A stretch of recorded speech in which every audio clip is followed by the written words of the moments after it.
Good morning and welcome to the Calaveras County Board of Supervisors meeting for January 8th, 2019. We have a closed session starting off, so Madam Clerk, item number 1 in closed session. Item 1, public employment pursuant to Government Code Section 54957B1, title Building Official. Any public comments on this item? Seeing none, Madam Clerk, item number 2. Item 2, public employee appointment pursuant to Government Code Section 54957B1, title Building Official. Any public comments on this item? Seeing none, we will go to closed session.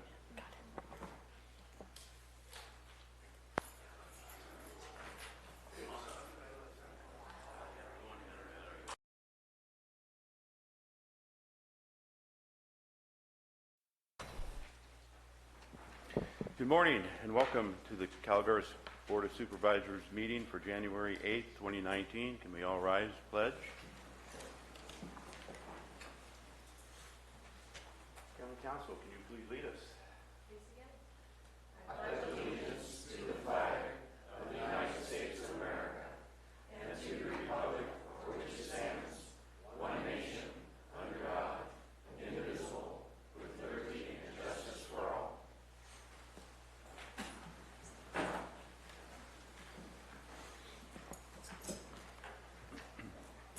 We had 2 items in closed session this morning. Madam Clerk, would you like to read the memo?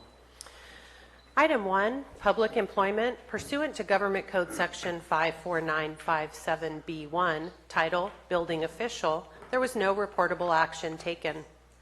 Item 2, public employee appointment pursuant to Government Code Section 54957B1, title Building Official. There was no reportable action taken. Thank you. Moving on to the next item, and that's announcements. Announcements. This is a time for board members and county staff to provide updates of upcoming county events that may be of interest to the public.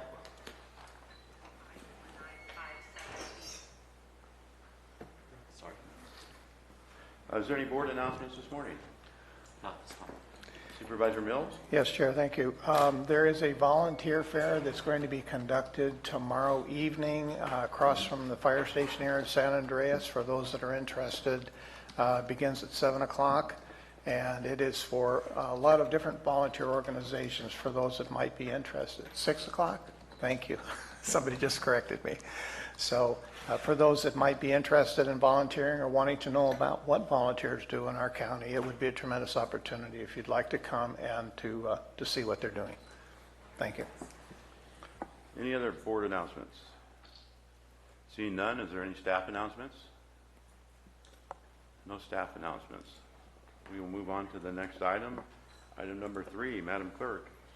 Item 3, election of the 2019 Chair of the Board of Supervisors. I'd like to.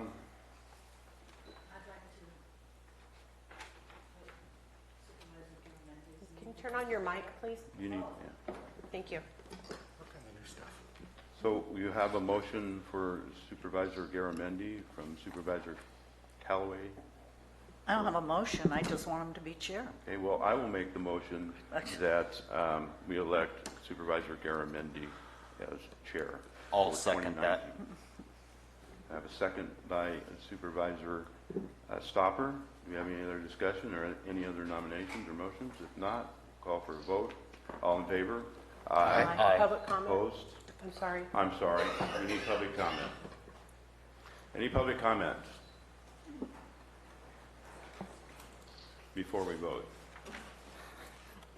Good morning. Welcome, new and returning supervisors. Colleen Platt with MyValleySprings.com, and I just want to encourage your vote to support Supervisor Garamendi. He's had 2 years of experience as a supervisor, 2 years of experience as a vice chair, and he has also chaired a very full meeting that lasted from 9 to 5 with 32 agenda items, and there was no confusion and no disturbances, and I thought he did a good job, so I encourage you. Thank you very much.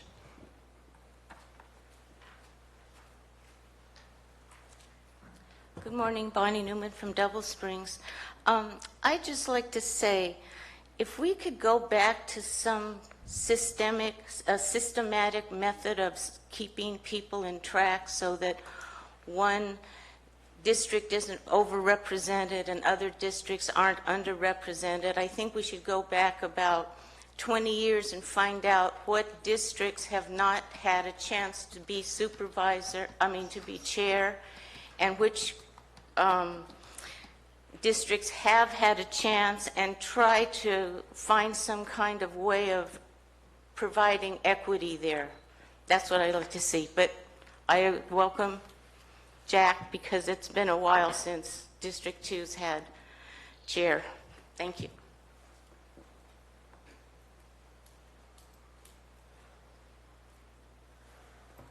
I'm Will Moore from Rancho Calaveras, and I stand with Jack. Any other public comments? Seeing none, now we'll bring it back for a vote to the board. I have a motion and a second. All in favor? Aye. Opposed? Passes 5-0.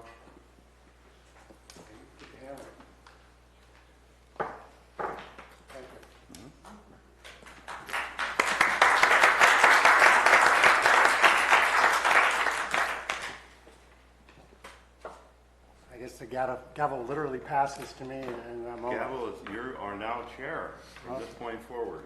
Thank you. I have a couple comments, but I think I'll save them until we get done with our business today. But I'd like to thank you, Chairman, past Chairman, for your work this last year, and it was a pleasure sitting next to you and working with you. Pleasure working with you guys. Thank you. And first, I'd like to again welcome back, and welcome Ben to the board. So we should have a lot to get done this year. Madam Clerk.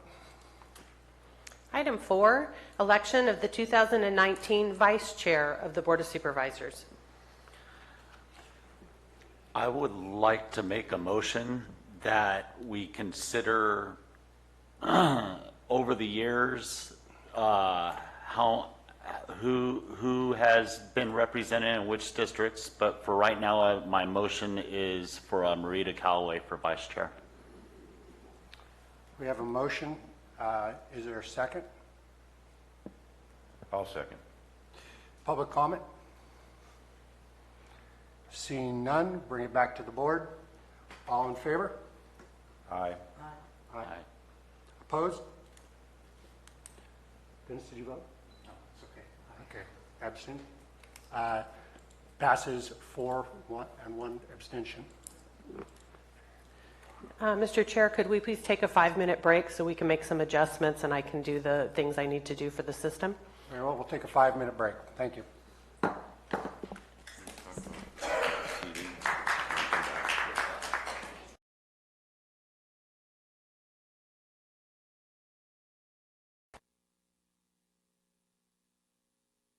What's that?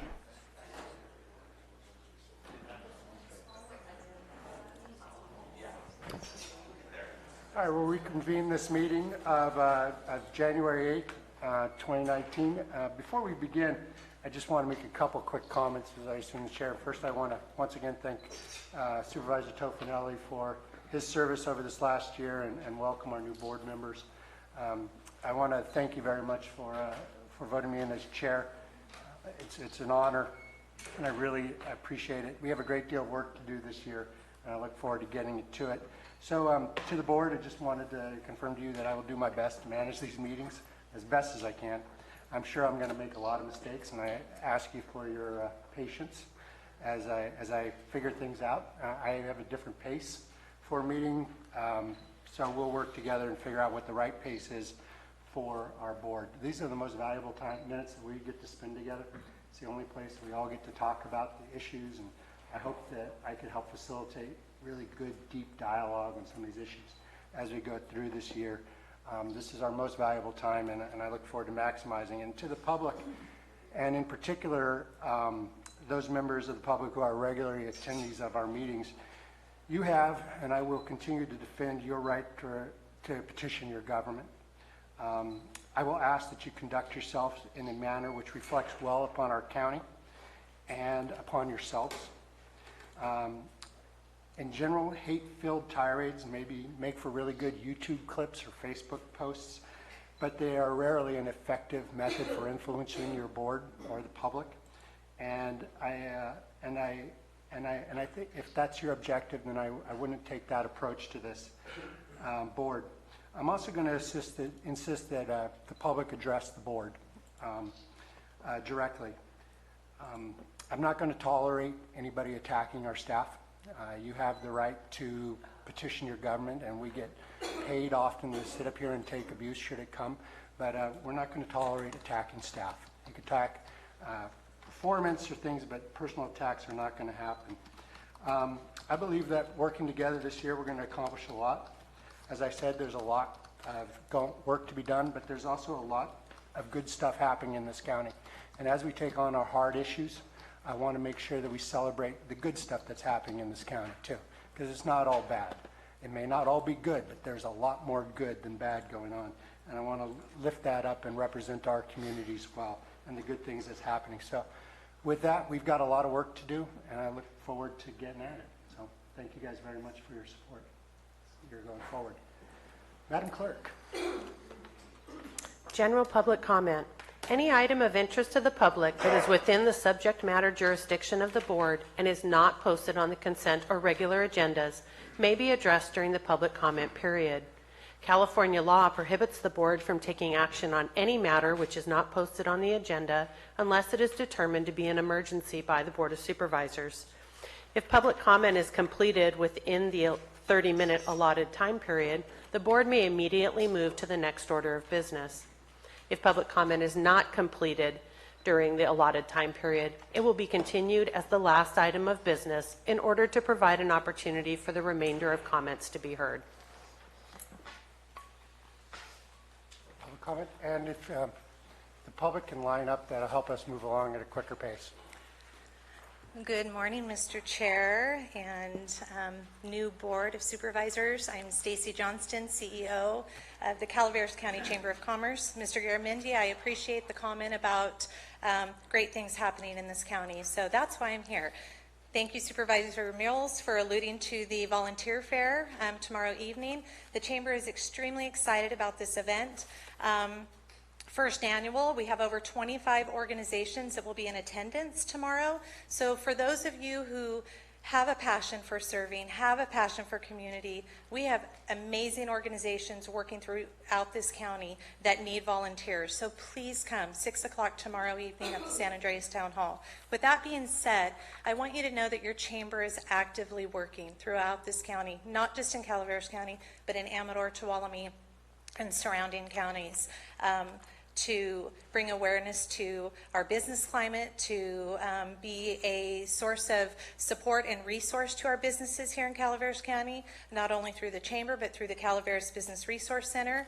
There are great things happening. So what I've done is I've just put together a few of the events happening in January, along with our mixer calendar, information on the Business Resource Center, my business card for those of you who do not have it. Please call me if you have any questions, any concerns. That's what I'm here for. And with that being said, we are excited to bring great things to the residents of Calaveras County, to the business community, and the Chamber takes great pride in what we do, and we thank you for your support. You've been very supportive of our organization, and it helps us do what we need to do, not only just within the Chamber, but to help our local business associations and other organizations that are doing great work within this county. So with that being said, I'll give this to Ms. Diane. I apologize, there was only enough for the supervisors, but if you have any questions, our information is there. Please feel free to contact me, and congratulations again, and we look forward to a great year. Al? Al Gallant, Taxpayer Association and Chamber member. I'd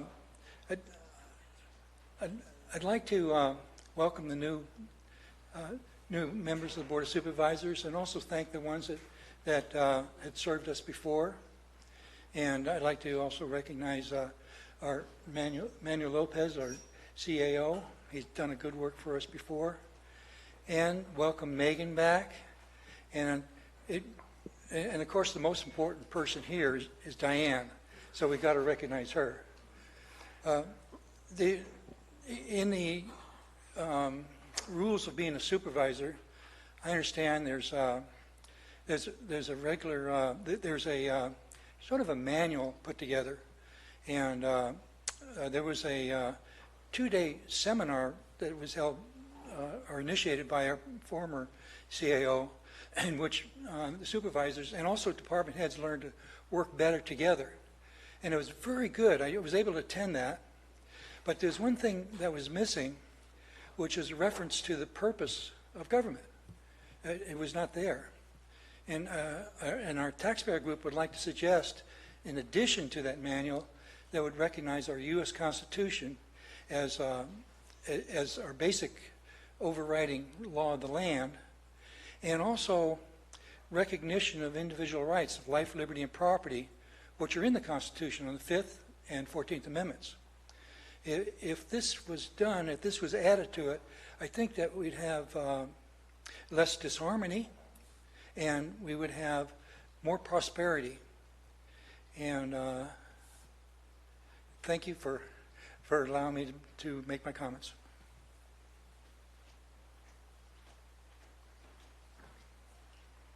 Good morning, Terry McBride, District 2. Happy New Year. Welcome our new board members. I wanted to just bring up a couple of things. Frank, I totally agree with everything Al said, especially everything having to do with our Constitution, the law of our land. We apparently have need for a new department head of the building department, and I'd like you to think of a few things. This is a rural county. That's why we live it here. We want it to remain a rural county. Wide open spaces, nobody looking over other people's fences to see if they're doing something wrong, and then reporting it. We don't live in that area. We don't want to live in that area. We do not want a building department head that advocates that type of behavior. I'd also like to see, because there used to be, and I wonder why there isn't now, a list of the building fees at the building department. And it listed what each school district charged for the bedrooms and the rim and all that. So you could kind of get an idea before you take your plan in, because right now the only way you can find out is when you take your plan in. And if I find out, well, by rearranging my plan, I'm going to save me some money, I'd like to do that before submitting my plan. That's just public knowledge, and it should be listed up there. And then whomever this building department person is to recognize and acknowledge and honor property rights. We pay property taxes. We follow the rules. We have property rights, and none of us want one of them dinged away or impaired in any way. Very important. The other thing, real quick, is I'm happy you guys settled with PG&E, and I would like you, I understand that's going into the general fund, I'd really like you to consider the reason you're getting that money is because we lost our homes. And we are going through HELL, I won't curse. But I'm sure you understand. I cut up trees every single day that are falling on my property. Guess how many trees are about ready to fall on the public roads with cars under them? That money needs to go towards cutting down the trees along the public roads. Those of us that have private roads will deal with that. But along the public roads, this is a true danger.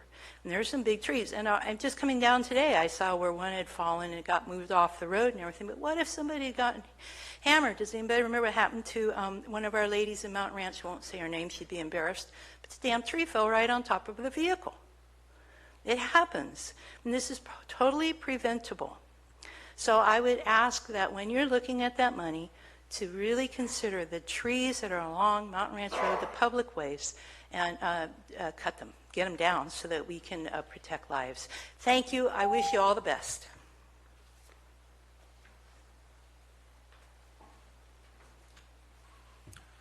Hello, new board. Welcome to 2019. I'm Terry Weatherby. I'm the only structural engineer with an office in 4 counties. And I worked extensively with the building department. I'm going to miss Ed Short. He had his challenges, but he did a number of things that are still in progress that we need to carry on with. One of the things that he did, I do a lot of work in 4 counties. Like I said, Tuolumne, Amador, Calaveras, and Alpine, about 90% of my work. I do work in the Bay Area, and I work in a lot of other building departments. And a lot of people up here don't realize what you go through in a Bay Area building department. Ed did a good job of bridging between the California extensive codes and everything that we have to put up with. And I'm sure our new guy will do just as well. But what Ed did that I'd never seen in any of those 4 counties was an industry group. We met every other month to talk about things at the building department. And I know a number of you, well, Jack attended a couple meetings, and I don't know if, and I think Dennis was at a couple meetings too. So we'd like to carry on the industry meeting, and I know that you guys have initiated a search. I was a little disappointed that nothing happened this morning. I guess that doesn't mean that nothing happened this morning with the building department. It just means nothing's reportable. But I'd like to volunteer my services. If I can assist in finding a building official, I'd be happy to do that. Michelle Plotnick is an architect in Murphy's. She offered to do that. Ray Waller fills in. You know, he was building official here many years ago, and he fills in as an interim plan checker for Amador and City of Jackson and City of Angels. So he's a good resource to have in that search. So if we can help you with our former industry group now, with Ed being gone, if we can help any of you, give us a call or give me a call. I'd be happy to help however I can. So good luck in the search. It was a nightmare when we went through it, finding Ed short. And I don't look forward to the gap at the top. So hopefully we can get somebody in place so that the building department can move along. So thanks, you guys. I look forward to it. We'll see what we can do.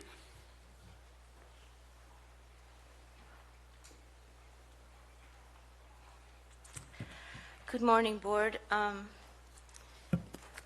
been known to define words out of the dictionary, and to take a hint from what some speakers before me said, talking about wide open spaces, my word for the day is wall, W-A-L-L.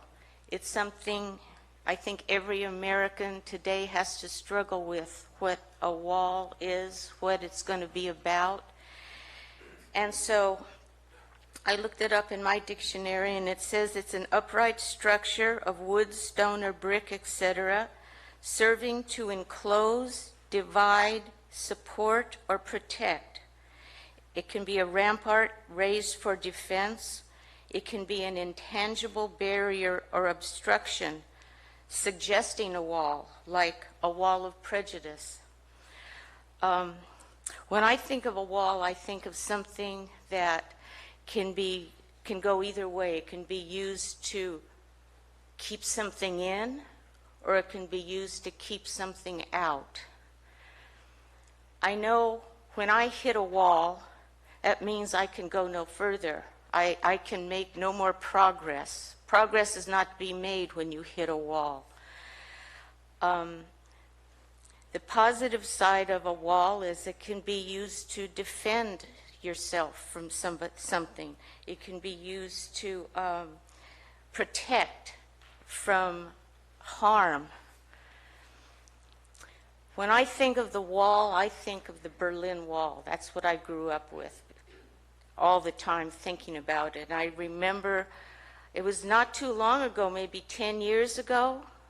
Time goes like that when you get my age, but they tore down the Berlin Wall, and it was a time of celebration and rejoice and a melding together, a time of forgiveness when the wall came down. And we all have our own walls, and we have a wall to struggle with now if we're going to be paying for it, or if Mexico's going to pay for it. But as a taxpayer, I don't want my money going for a wall. I want my money going for a melding together. I want my money going for a marriage of minds and ideals and cultures. And I think that when we get rid of walls, we become free. Thank you.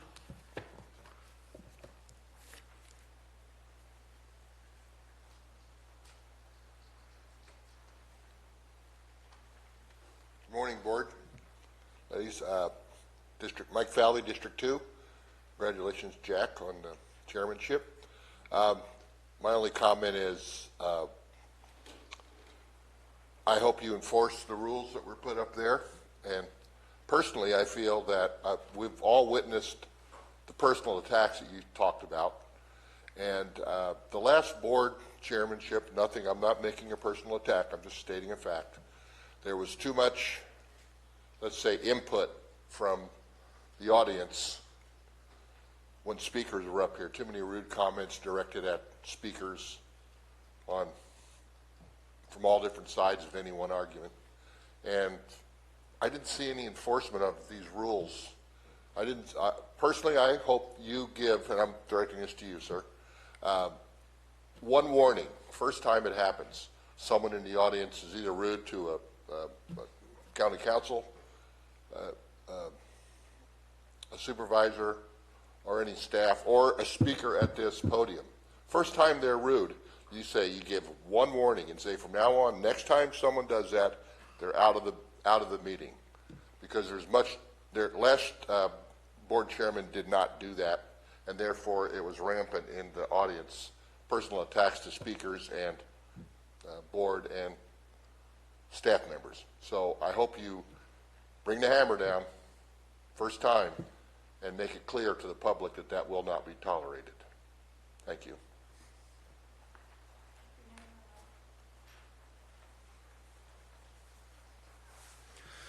Good morning, Chris Jonkles, District 2. Welcome to our new supervisors, and welcome back to our 3 remaining supervisors from the last board.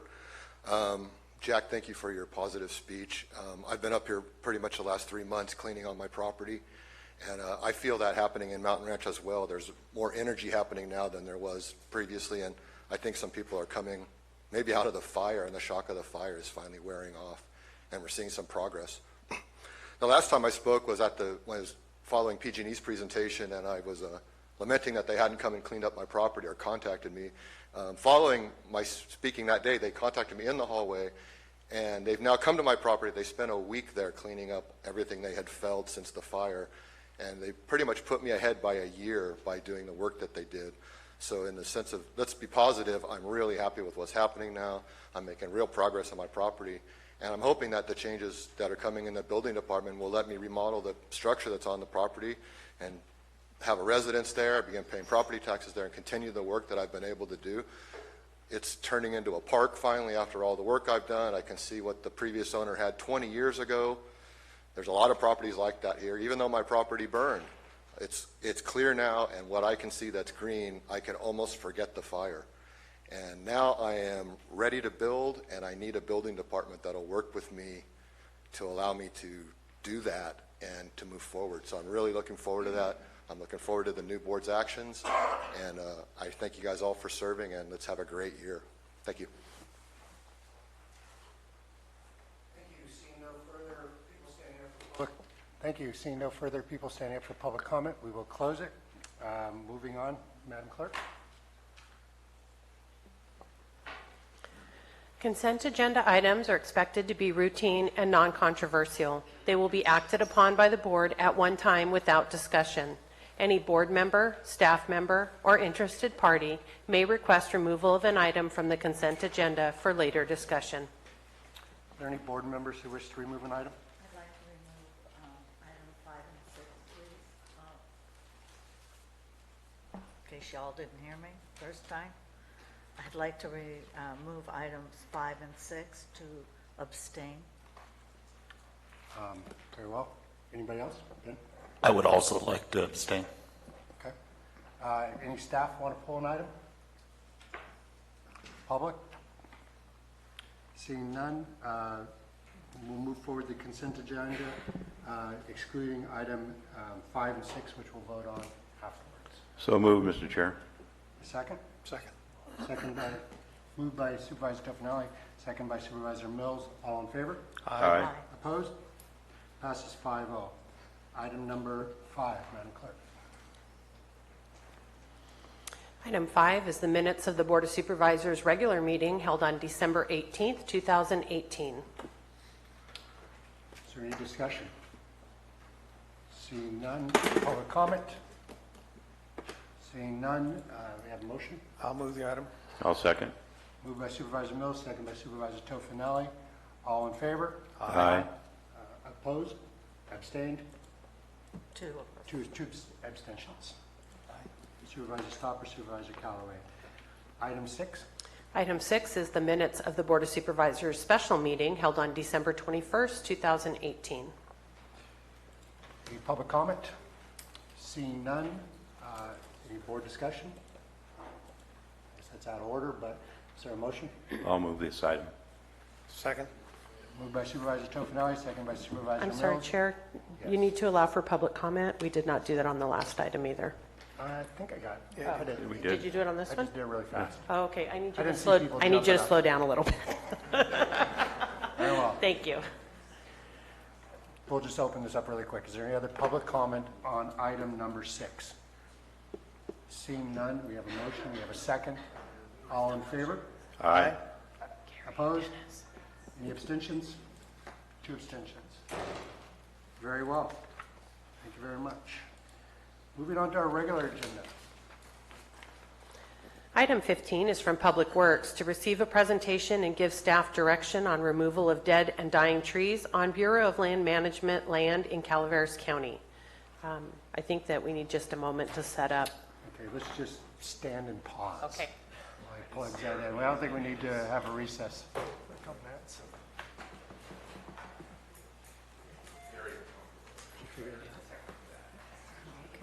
Now I want to go. I don't. So now what? At least doesn't have the video. I usually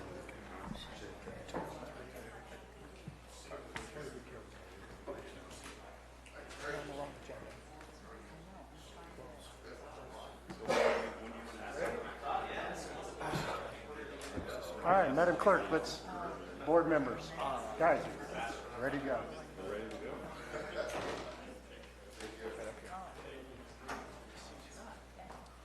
All right, the meeting is off pause and we are resuming.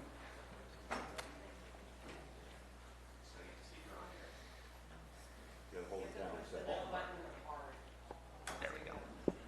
Thank you. Morning, Chair Garamendi and members of the board. My name is Joshua Pack. I'm your Director of Public Works and Transportation, and I'm here today to present an update and solicit feedback from the board on Butte Fire tree removal along BLM properties. So today the purpose of this brief presentation is to discuss some of the current issues relating to tree removal on properties owned by BLM, as well as solicit the board for future steps and additional feedback for potential next steps. So we've been doing updates over the last couple of years since the Butte fire on what the county's been doing to do some cleanup. There has been considerable efforts by members of the board as well as county staff to do cleanup on both county and private property. However, there continue to remain concerns about trees located on BLM lands that pose an immediate threat to county roads. Not only to public safety, the threat of a tree falling down on people or on vehicles, but also to impacts to emergency ingress and egress in case of an event, or the potential impacts to both public and private property. So the BLM, the county did some studies in the last couple of years on trees that are impacted on BLM land in these particular areas. 4 parcels in particular, as part of this particular study, were identified. They were all located in District 2. 2 were located on Jesus Maria Road, just west of Whiskey Slide. It was about 1.75 miles worth of road in these particular stretches. There was also a considerable amount of trees on West Murray Creek and a few additional trees on Cave City Road. Now, this is a table that shows the trees from that study. Again, that study was done in late 2006, 2016, early 2017. So not much in the way of additional studies have been done to update this number. However, at that time, there were about 640 trees. Now, there have been some trees that have been removed already by Public Works and others. In all, the county, about 86 were removed from these locations previously, and then some additional trees have fallen over time We're estimating somewhere in the neighborhood of 520 or so trees remain, although when we actually go out, if we do go out and perform some work on this, I think the final numbers may change depending on what's fallen and what else we find. So the reason I'm here today is federal land is a little bit different than private property or county roads. We have these county roads that I've identified. They're all county maintained roads. However, these roads, like many other roads in the county, were established at a time that the county didn't acquire the formal property rights underneath the road. So the county still has rights to maintain these roads through what's called prescriptive right-of-way. However, prescriptive right-of-way, the county cannot claim rights on public property. Much like the private can't come on a public road and claim prescriptive rights on public property, the county can't necessarily claim prescriptive rights on federal or state-owned land. So traditionally, in hindsight, what you do is you establish an agreement with the federal agency that clearly outlines the rights and responsibilities you have to maintain the road and to property on each side of the road, whether it's an agreement or some other mechanism. Unfortunately, that mechanism doesn't exist for these roads. So in the long term, that's a potential solution, and I'll talk about that in an upcoming slide. As your new Director of Public Works, I've only recently come engaged in this sort of issue. However, it is worth noting that there's been considerable effort since the Butte fire on behalf of Supervisor Garamendi and others on the board, as well as staff and BLM as well, to come to some sort of consensus. It has been slow going. I cannot underestimate the amount of red tape that's been that we've gone through in order to get to this point today. The reason this meeting's happening, the reason I'm reaching out to you for feedback is we attended a meeting with BLM on December 21st to try and generate some sort of near-term solution for these immediate hazard trees. That meeting was attended by Supervisor Garamendi, myself, other members of staff, and BLM. At this meeting, BLM gave us direction that they will not be removing the trees on their property. For whatever reason, whether it's through lack of resources or what else, but they will not be doing that. BLM has asserted that the county, with the trees with an immediate danger to the county roads, that the county has some responsibility to remove those trees. However, BLM, we've had a difficult time with BLM recognizing our rights to do that, and essentially does not recognize our rights. So in the long term, what the answer is to solve this issue is to have an agreement in place. It gives very clear definition on what the county's rights and responsibilities are. However, that doesn't solve the near-term issue with the trees that pose an immediate threat. So we need some sort of short-term direction from the board on these trees that pose an immediate danger that we can take care of here in the very near future. So that ends my discussion. Again, my idea was to try to prompt a discussion with the board on some of the next steps. I know Supervisor Garamendi, the chair, has had a lot of discussions with this, and maybe the next step would be to look to you to provide additional feedback before engaging with the board. And I'm here to answer any questions. And then, again, the feedback you give to me, I'm looking for feedback for future board actions, the potential for future board actions. So thank you for your time. And Thank you very much, Josh. If it's all right, I'd like to add some color to this, and sort of in the whole philosophy of having discussion. That's what I was going to ask for. Yeah, let me give you a color. And Gary and Dennis, you've listened to me rail about these trees for the last 2 years that I've sat up here with you. Bottom line is, we've got our roads. We don't have clear easements on them. They're going through a lot of BLM property that was burnt by the Butte fire. We were unable to use FEMA money. We're unable to clear these because of certain rules about using federal money from one agency to federal money on the other. We have gone around this tree a million times. We've actually fought with the Department of Interior, which BLM's a part of, all the way up to the Deputy Secretary level in Washington, D.C., trying to figure out how we're going to get some money to deal with these trees. Right before, and this is a clear and present risk. These trees are hanging over our roads. They're falling. I mean, your crews are out pretty much all this week and clearing these trees and stacking them on the side of the road just to keep roads going through. And and so this is a real threat to the community. And we've been at this impasse. We had a breakthrough, I believe, on the 21st. BLM actually sent us a letter saying, you've got immediate threat to your roads, deal with it. And then they got furloughed. So we've got the last word. And we're trying to figure out, so I asked Josh and OES and the administration to look at how can we just get this done? Because any cost that we're going to incur in taking down these trees is going to be minuscule to the cost we'd have to pay if somebody got hurt. And I don't know whether it's, I believe this is BLM's responsibility, but BLM is a long way from our community and people are at risk. So what I asked is that this be brought forward so we could begin familiarizing this board on what the situation is, because we're going to have to return to the board to get clear direction for Public Works, and we're going to have to provide funding. And it's going to hurt to pay for something that someone else should be doing, but at the same time, they're not going to do it. So we have to do it. We can stand there and at loggerheads all day until the trees come down, but it's work that has to happen, and it's just lousy how this whole thing's worked out. But I appreciate Public Works participation and leadership in getting this done. So Josh and I could probably answer any questions you've got, but this is just for familiarization. Supervisor Tofinelli. Thank you, Mr. Chair. Do we have a cost per tree? Yeah, that's a great question. I do have a slide. I've run some preliminary costs. The numbers are based on, we've done 3 or 4 recent bids through the private tree removal in similar sizes and scopes on private property. The average tree cost for those has been about $280 per tree. This pricing does not reflect, since the Carr fire and other fires, which is pulling resources away from this area to those areas. So there's an assumption that there may be some increased costs. So basically, with those costs along with the additional cost to administer the contract, my guess is somewhere in the $250,000 to $300,000 range. To me, that's a conservative estimate. I'd be surprised if it goes much above that. And we do everything we can to get that lower, obviously. That being said,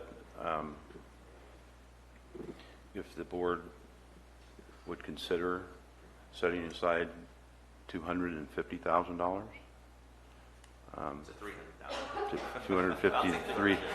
$250,000 to $300,000. Okay. 250 should be sufficient. Not to exceed $300,000. How's that? That's reasonable. The possibility of setting aside $300,000 for this task because of the public safety issue that we're having out of teeter funds to resolve this issue, and then go forward trying to recover if we could. I know it'd be a big uphill fight for a long time, any recoverable funds from BLM, but at least monitor the situation and take pictures and so forth as we're doing it to verify that it's on their land, to relieve public safety and just get on with this thing. We had a terrible storm over the weekend that I had healthy trees fall over, break, branches break. I've lost a few. These are unhealthy trees, and they're standing. And the threat of death or great injury is very imminent here. So I would propose to do that if the board would entertain that thought.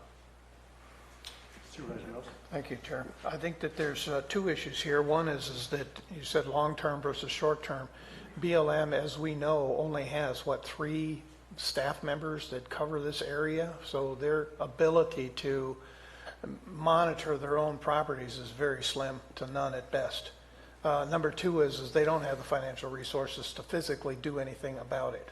If they're willing to give us a blanket authority to go in and take care of the issue, we need to take advantage of it while we've got it, because they may change their mind. Secondly, I see that there might need to be an engagement from our federal representative and having them to some degree intervene in the discussion.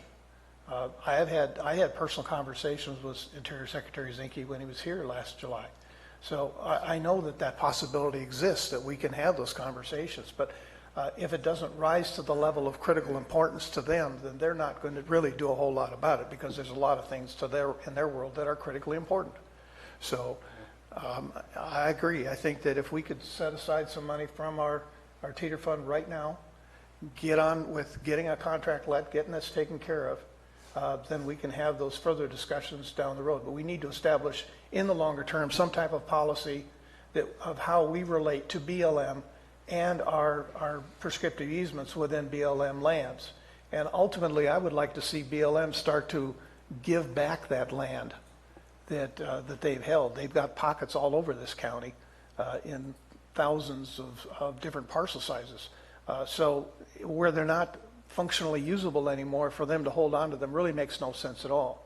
And I can refer to one little square that's probably 200 feet by 200 feet right there on Camp 9 Road, which makes no sense at all. Give those back to the counties to get the control back to a local jurisdiction. Should be something we should be working on from a policy level in our discussions with them. So that should be included in anything that we talk to them about, saying, you're not capable of taking care of the land. We're not really even getting a whole lot of PILT as a result of this. So give it back. Let us control it, because we can do it locally better than you can do it from a distance. Supervisor Stopper, are your lights off?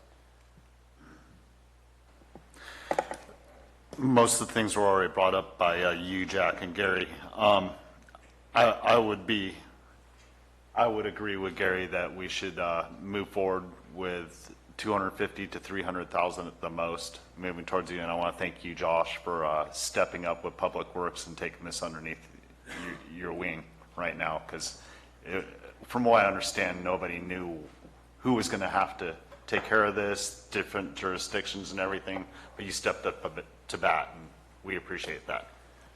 Thank you. Let me do this to clarify, because we're stepping into an area which this is only a presentation. I would like to ask the chair to poll the board for direction to be given to bring back a resolution as to what direction we'd like to go in a formal declaration, rather than do this right now. Oh, I agree. And I would, and I agree. And to your point, Supervisor Mills, I would say that the administration has been open to the conversations, as high as the Chief of Staff to Secretary Zinke. They're frustrated by this as well. And the fact of the matter is the federal government's just not funding BLM adequately, and so they've got to figure out what they're going to do. This is an informational item, but I think we'll open it to public comment or staff comment. Right. So in that, sorry, I have a cold, so I have a brain cloud. So with that direction to staff, making sure that you're defining what the funding source you want to see is, and Supervisor Mills, you had brought up teeter. I want to continue to remind, or whoever did, I want to continue to remind you, we set aside a significant amount of money in the general fund reserve, specifically because on the heels of rimfire, I said if we had our rimfire, that we would need those types of resources. So that's why we increased the general fund reserve so much. So that's why that money is there, specifically for these types of emergencies. So don't lose sight of the fact that there is funding in there, specifically for issues like this. So don't always assume teeter is going to continue to bail us out, because if you recall, we are leveraging on teeter for some budgetary issues. I mean, in that case, perhaps we should have let the CAO and the controller figure out what the appropriate funds are for the resolution. So we have sort of, is there any, let me go to public comment again. Is there any other public comment on this item? We'll move forward to resolution. Or a poll. We're only an hour in. Public comment? Please. Allison County Taxpayer Association. Very good comments. Why not write to the President of the United States and let it trickle back? You can't really make headway with the bureaucracy. Start at the top. And of course, bring our congressmen on board, and also our state senators. Our U.S. senators. It seems like the federal government, the Bureau of Land Management, is claiming ownership of land. There may be some constitutional questions about that, but that's not for discussion right now. But if they are claiming ownership of land, ownership implies not only the right to use the property and control it, it also places an obligation and responsibility of what happens on that property. The BLM is responsible for what happens on BLM property. That's not a hard concept to grasp. And that's the reason why you need to contact the President of the United States and let it trickle down from him. And I think you might find, I understand he's friendly to property rights. You might have some help. Thank you.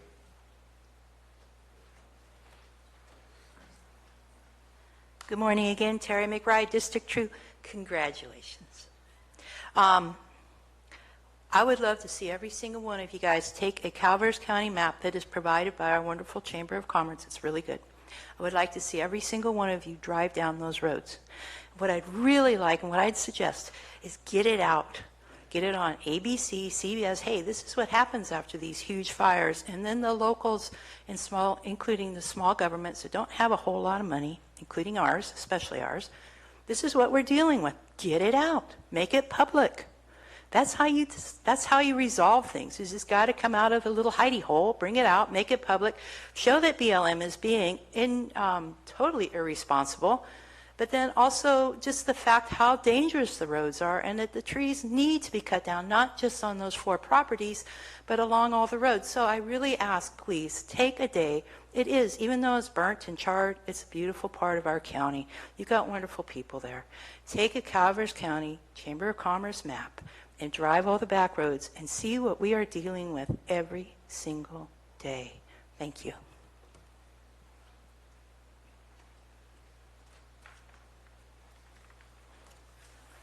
I'm Will Moore from Rancho Calaveras, and perhaps Supervisor Mills should have met Secretary Zinke with a bigger bag of money.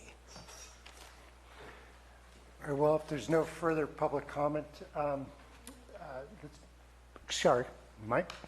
You guys gotta get there and stand. I'm gonna move quick. I'm Mike Falvey, District 2.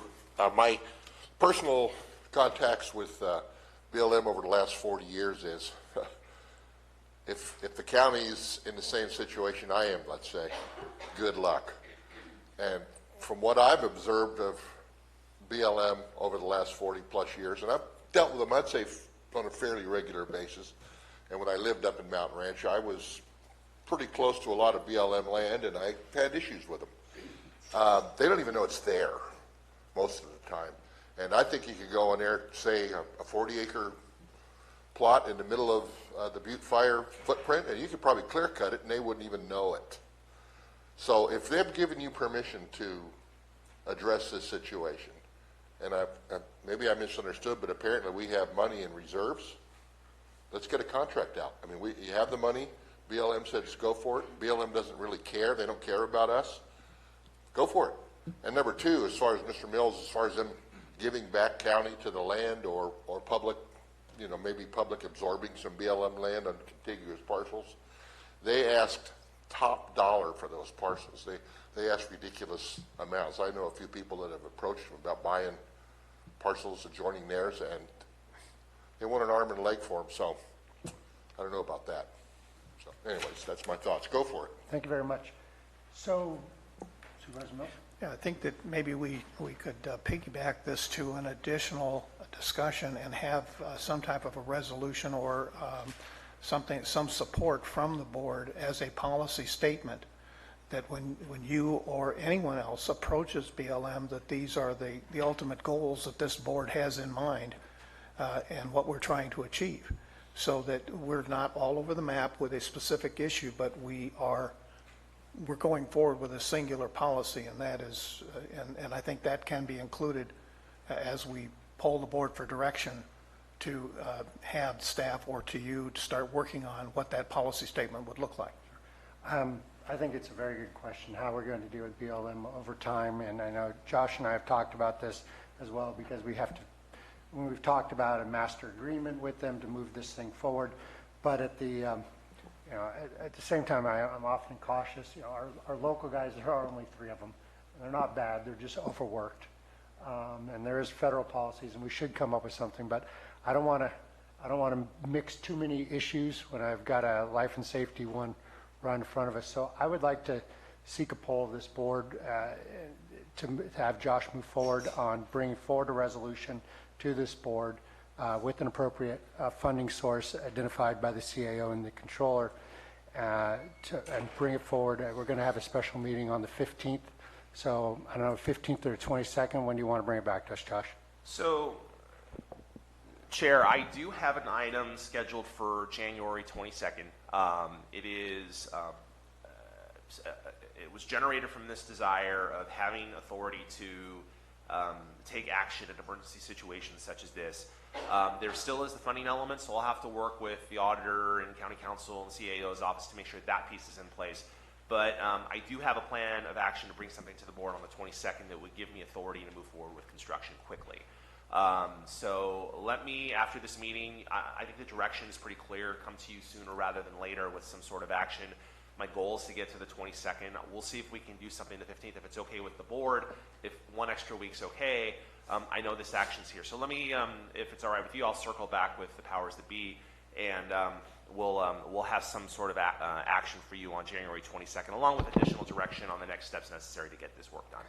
I'm sensing a general consensus by the board. Is there, as a poll, do we want to have a formal poll? Or? Okay. Supervisor Tofanelli? Yes. Supper? Yes. Yes. Senator? Yes. Supervisor Mills? Yes. Yes. All right. So there you go. Thank you very much. Thank you. Moving on to item 16.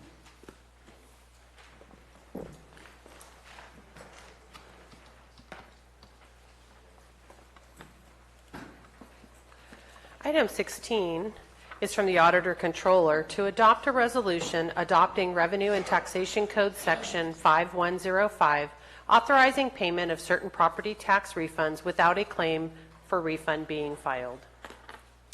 So this is a new revenue and taxation code that was adopted by legislation effective this January. And what it does is it gives kind of just a more streamlined process for taxpayers to get their refunds that are owed to them. So what I want to make sure everyone's clear about is these are refunds that are not up for debate. They just are. So it is payment of taxes that's in excess of taxes owed. That's it. We're not talking about disagreements on assessed values. We're not talking about if they think their bill is right or not. We're not talking about that. We're talking about all the way to the very end of the process when all the calculations have occurred, all of the authorities have weighed in on their particular activities, and at the very end of the day, there's a bill in the property tax system that says you owe $1,000 and you as the taxpayer paid $1,500. So $1,500, $1,000, we would owe you $500. So this is a mechanism that the board can pass that would allow me as the auditor controller to acknowledge there's a refund on the books and we're going to go ahead and issue the refund to the taxpayer. But in order to do that without a claim for refund, which is another, I feel, bureaucratic step that is just an unnecessary step for a taxpayer, this would alleviate that in most cases. The cases where that wouldn't occur is if there had been a transfer of ownership, and that can cause problems because if a transfer occurred, it's trying to figure out, well, who paid the taxes and at what point were the taxes paid, and if they paid both installments, but we're talking about at what point did the calculations change caused by an assessment change or whatever it is. So when we start getting into that, then we would require a claim for a refund. And then also if the refund was greater than $5,000. Most times, the refunds are significantly less than $5,000. We're talking about a couple $100 here, maybe $1,000. You know, the highest refunds I've ever seen since being the auditor controller, there was two periods of time. One was the calamities because of Butte Fire, and then, if you recall, during the recession. during the peak of the recession, there were massive refunds that went out, and I did come to the board on several occasions because there were some pretty significant refunds that were occurring. But outside of that, most of them are under $5,000. More questions? Supervisor Stoffer? Yes, sir. Thank you. It's just facilitating the process faster, taking down the claim and that added layer of bureaucracy, so it'll actually save us some money and giving them their money back in the long run also. So Correct. it's reducing a cost and giving someone money. Yep. Okay. Thank you. Thank you, Chair. The concern, of course, would be check and balance. And that is the processes that the assessor would go through to determine whether or not a roll correction is necessary, and what processes your office would go through to determine a refund was required. And So like I said, this covers all the way at the end of the process. So what you're talking about is at the front of the entire tax process, which this assumes all of that has already occurred. So just for edification, what the whole deal with property taxes, it all starts in essence with the assessor. So the assessor is determining what the assessed value is on a parcel, okay? And then there's a lot of other pieces regards to what's on a property tax bill, but just to keep it very simple, because property taxes can be somewhat complicated, we're going to keep it very simple. The assessor determines what the assessed value is, and they sign off on that. They hand that roll over to my office, and they certify it. And then I take that assessment information, and I calculate what the taxes are based on those tax rate areas and based on the AB8 factors, which is the spread of the 1% taxes across all the taxing jurisdictions. So under Prop 13, way back when, before I was born, it was determined what that spread was going to be, what that allocation was going to be of that 1%. I know. And so that's when it was determined what fire districts, what portion they were going to get of the pie, okay? And so my office is charged with calculating those AB8 factors based on positive and negative growth, and then distributing that information out and calculating it. Anytime a taxpayer comes forward and says, I think my bill's too high, we have to determine, well, what is it that you think the bill is too high? Because sometimes it's not that the bill is too high necessarily, it's a part of the bill they're arguing with. So it could be they don't think that they should have to pay that bond because they think their address is here and that bond is for Calaveras Unified, and in their head, they're outside of the Calaveras Unified School District, right? And that's where we'll follow back up with the assessor's office to make sure was an error made, that parcel is in the wrong tax rate area, or we try to ascertain if there was a human error, or if it just is an addressing. I mean, you did not know that you're in the CUSD district, but you are, okay? Or it could be that a code lien was put on a property, or a direct charge, or a special assessment, or something that they're arguing with. Whenever that happens, we go back to that respective jurisdiction to say, what is the basis for you putting this direct charge on? Is there merit for it, or was it an error? But at no time does my office ever say, hey, John Smith, I think you're absolutely right. We're going to go ahead and take that off for you because I like you. There is always a coordination between agencies and between departments to determine if the charge is valid or invalid. If it is a question of assessment, then we push them to the assessor's office because anyone can have an opinion as to if their assessment is valid or not, but there's only one opinion that matters for purposes of property taxes, and that's hers right there. So if you don't like that opinion, then the administrative remedy for that is to go to the Assessment Appeals Board. And her office and my office and county council and anyone else would tell that taxpayer, you can certainly apply for an appeal, to submit an appeal. and then the Assessment Appeals Board would take over from there. So the checks and balances is determining what the basis is for the question as to why they think their bill is wrong, and then working with that respective agency, jurisdiction, department on the validity of those charges, and then working from there. So at the point that we get here, all of that is already done. All of that has already occurred. And we are making sure between my office, the tax collector, and the assessor that the property tax system is all balanced and in coordination and in sync with one another. Maybe I should have clarified my question.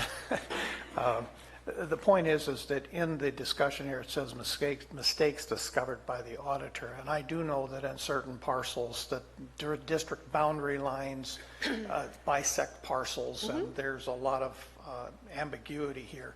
It's just, I know there is a number of checks and balances and a roll correction process. I'd like to ensure that there is some type of a check and balance system built into the mistakes that your office uncovers as well. There is.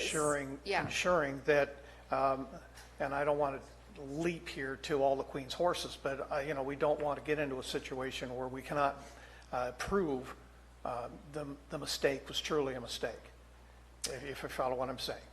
So we get calls all the time where a property owner, a CSA is a perfect example. I would guess once a year we get a call from a taxpayer that doesn't believe they should be in a CSA. They do not believe they should be in that CSA. And they, will send us letters and come and visit us on a monthly basis because they don't believe they should be in the CSA, and they want my office to remove them out of that CSA. I have no authority to remove someone out of a tax rate area. That tax rate area was determined at the formation of that district with LAFCO and that district, and then there was a depending on when that district was formed, there could have been a protest period. We've seen, we've seen it all. And at the end of the day, if that parcel is in that tax rate area as deemed with the formation documents from LAFCO, went to the State Board of Equalization, which then went to the assessor's office, and the assessor has properly placed that parcel in that tax rate area, which we will still validate with the assessor. Can you double check that they're in the right tax rate area? And if they are, then there's nothing more to talk about. And at that point, there's no more remedies that we can offer the taxpayer.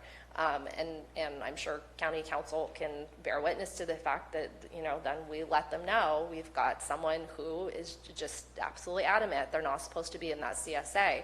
At that point, they can certainly pursue legal action. And I have yet in my tenure here seen anyone successfully remove themselves out. And unfortunately, what ends up happening is it's deemed that they missed the protest period, whatever it is. So at no point can I remove them. So what we're talking about here is we've gone through all of the necessary actions. And at the end of the day, the system, when we process that roll correction, whatever it is, or we determine a mistake, and when we say mistake, it's not my opinion that it's a mistake. It's a group of different authorities that acknowledge it's a mistake. And then when that happens, then a correction will be made, and then we will process that correction. That was the words I wanted to hear. Okay. Is it's a group of different authorities. It's not one individual making this call. No, I don't have a button in my office. And that is the point. I guess that's really what I was trying to get to with all of this. Yep.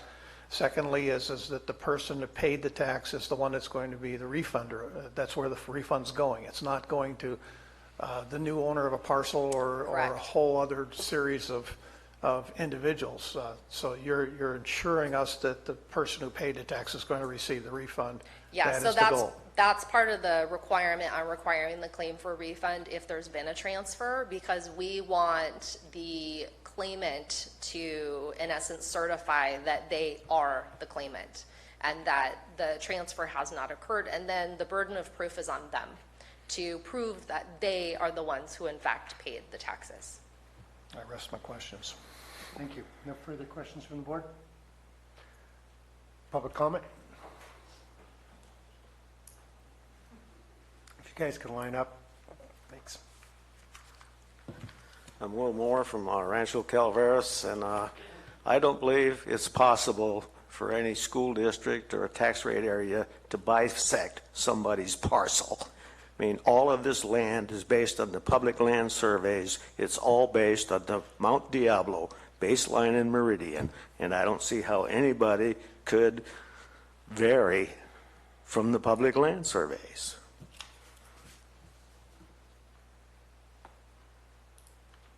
Al Segala, Taxpayer Association. I want to commend our county auditor. She's doing a good job. They're being proactive and not waiting or forcing the property owner to apply for a refund, trying to get it corrected by county staff. I think that's a good thing, and I think she needs to be supported in that. As for boundaries, if you look at an assessor's parcel map, you can, we have a GIS feature with the county, and you'll see that these districts do go through properties. They follow more like section lines rather than the property lines. And it's true that Mount Diablo Basin Meridian is what our section lines are based on, but the districts don't follow the property lines. Property lines change from time to time. Sometimes they get combined, sometimes they get split, and so ownership changes and property lines do change. So the question of whether a property would be in a district or not has to be solved some way. I'm not sure how, but in any case, we want to thank our county auditor and also our assessor, because most of the work here is going to be by the assessor. The assessor is the one that's going to determine the property value, not the controller. Thank you.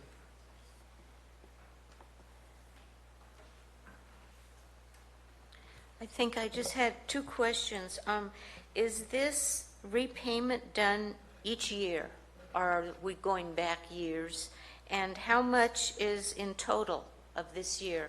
Because I assume the money's already been collected, and maybe somebody's depending on that in the general fund, and I'm interested in knowing how much is going to be going out of that pot of money. Thank you. Is there any other further comment, public comment? And with that, I will close public comment. Any further information want to be provided by the assessor? I'll answer two of the last questions you were asked. First, the authority of the assessor is to go back for 4 years. There's a statute of limitations. We're allowed to go back 4 years to make corrections to the assessment roll. We can go back however far we need to in the event of fraud. You might guess that I don't pull that card very often. Proving fraud is extremely difficult. However, we do have the authority to go back. So the answer to that, to Bonnie's question, is we generally go back 4 years. To answer her question about how much this year, we don't know. As your board knows, we are having difficulty filling our professional ranks given your salaries that you're paying for entry-level people with bachelor's degrees. And so we're behind. We continue to be behind. And most of the work that we are doing is roll corrections. What this will do, and I think it's critically important for those of you who remember what happened with disabled veterans exemptions, the legislature passed a law that allowed disabled veterans exemptions to go back 8 years because of the difficulty of filing for that. We had to come get the board's authority to process those as a roll correction because claims for refund are onerous and they are difficult for the average taxpayer. It is so much easier for us to process a roll correction and forward it to the auditor. So she is really looking for a more efficient way to do this. And the other question that was asked had to do with tax rate areas. And while I appreciate Al attempting to answer that question, the reality is we spend a good deal of time in my office looking at LAFCO applications, looking at planning applications, looking at lot line applications, and responding to planning and public works and telling them that they are creating a situation where a tax rate area will in fact transect a regular parcel. So there are many, many parcels in Calaveras County where we have 2 assessor parcel numbers on 1 legal parcel. It is extremely confusing to the public, but it is how we are required to show those parcels on the assessment roll. So while I appreciate the comments, state law is ever so slightly different from what you might think how it should work. Thank you very much. Seeing no other public comment, and that's closed. Rebuttal. Is there a motion? Controller Collins, did you have more to say? I'll make a motion to adopt California Revenue and Taxation Code 5105. Is there a second? I'll second. Second by Supervisor Tofinelli. Any further discussion by the board? Therefore, all in favor? Aye. Opposed? Passes 5-0. Number 17.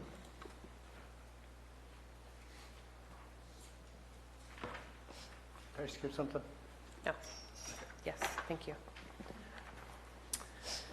Item 17 is from the Auditor Controller to introduce and waive reading of an ordinance rescinding the existing County Code Section 2.60.005 entitled Property to be Inventoried and replacing it with a new Section 2.60.005 entitled Property to be Inventoried, which will reduce equipment thresholds and establish other capital thresholds, and approve a summary publication.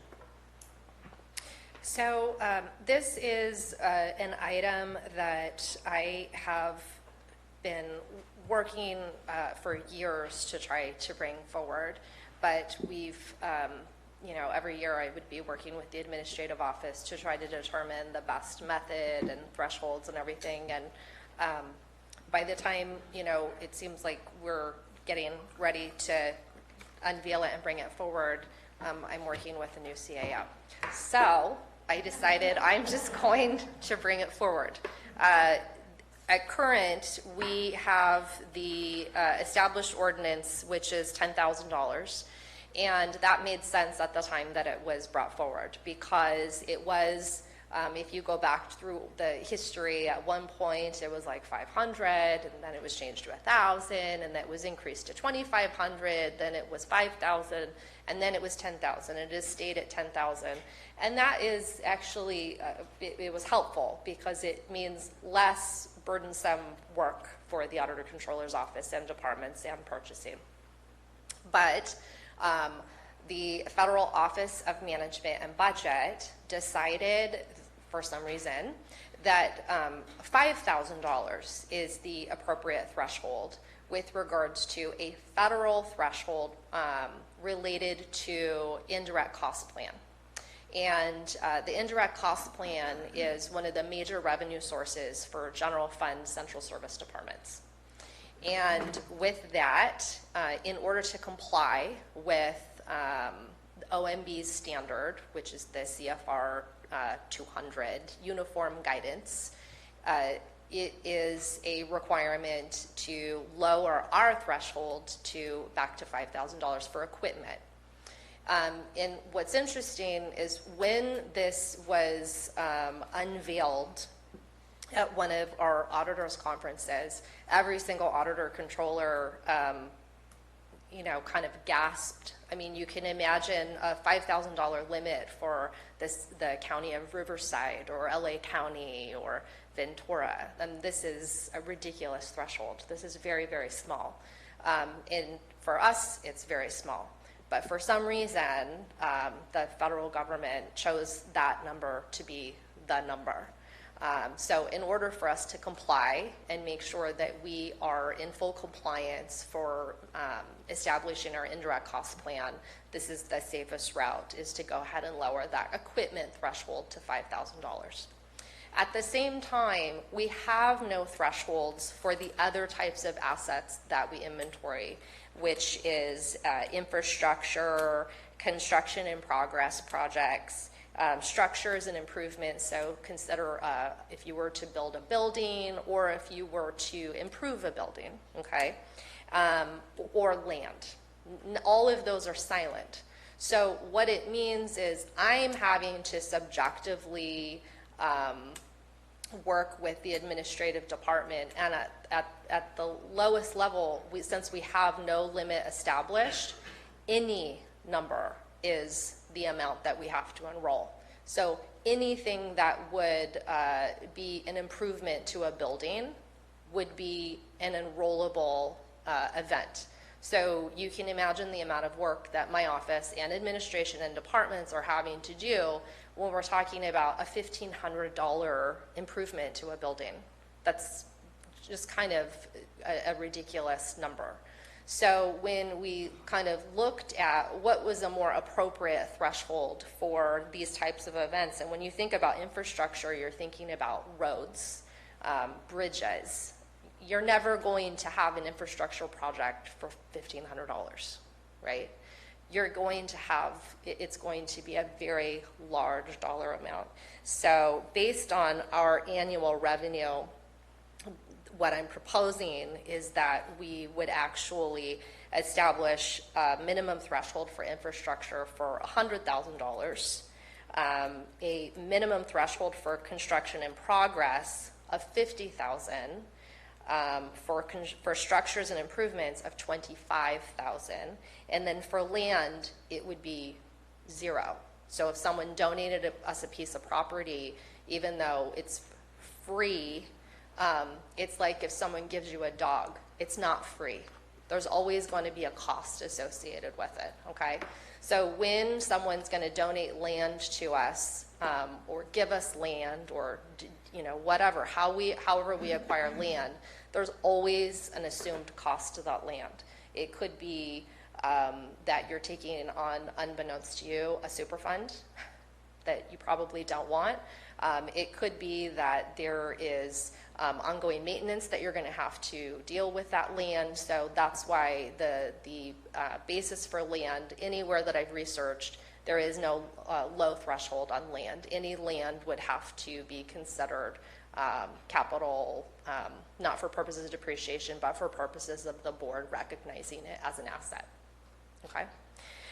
So this would greatly alleviate work in my office for having to chase around, $100, $200, $1,500 expenses throughout a year that I don't really deem capital events, but they are because we don't currently have a lower limit threshold. But it will also alleviate the administrative office from having to kind of formulate all of these things as capital when they really, it's almost like we're kind of tripping over dollars to pick up pennies, is kind of what I consider it. So we based these thresholds on GASB requirements, on GFOA information, and also looking at other counties that were of similar size, kind of similar size of budget, and what they are using for their thresholds. So it's kind of a best practice basis. We can establish any threshold we want, but this is my recommendation.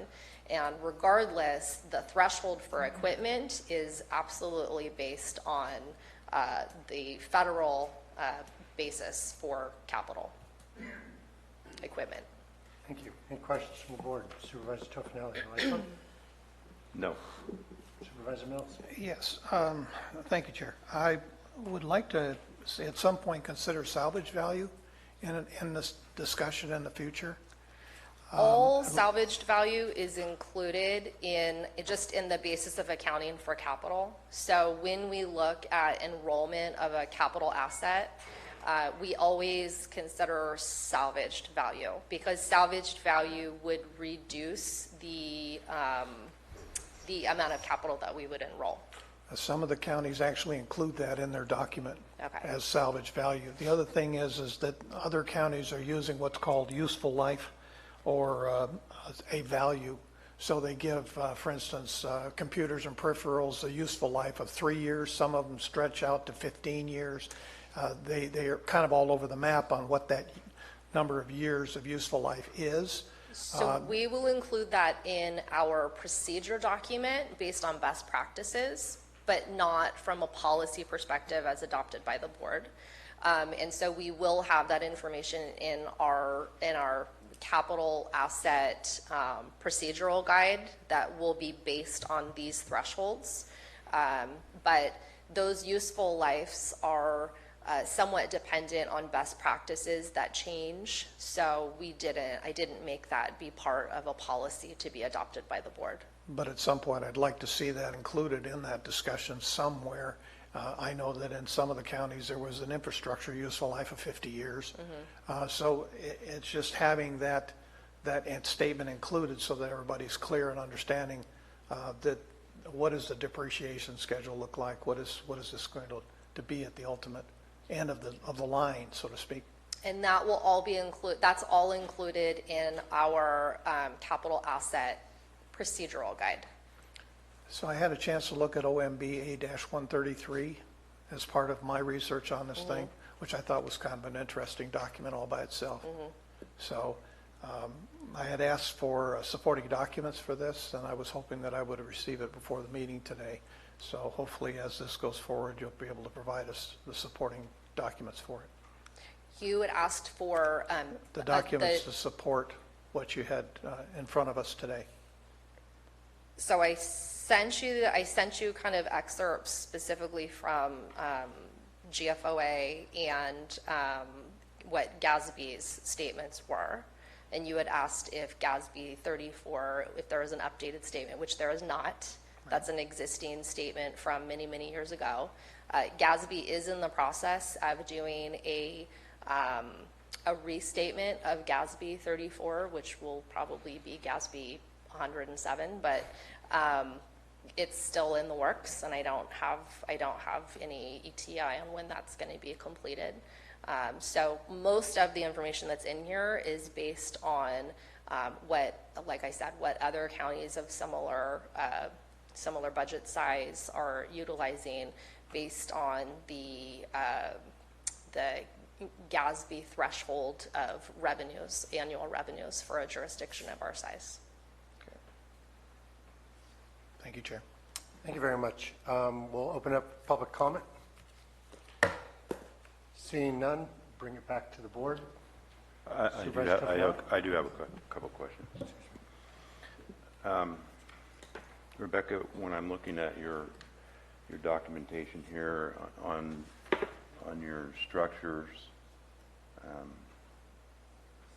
establishes a threshold for structures and improvements of $25,000. Is that in the fiscal year or each project? Each project. Each project. So I could split projects up.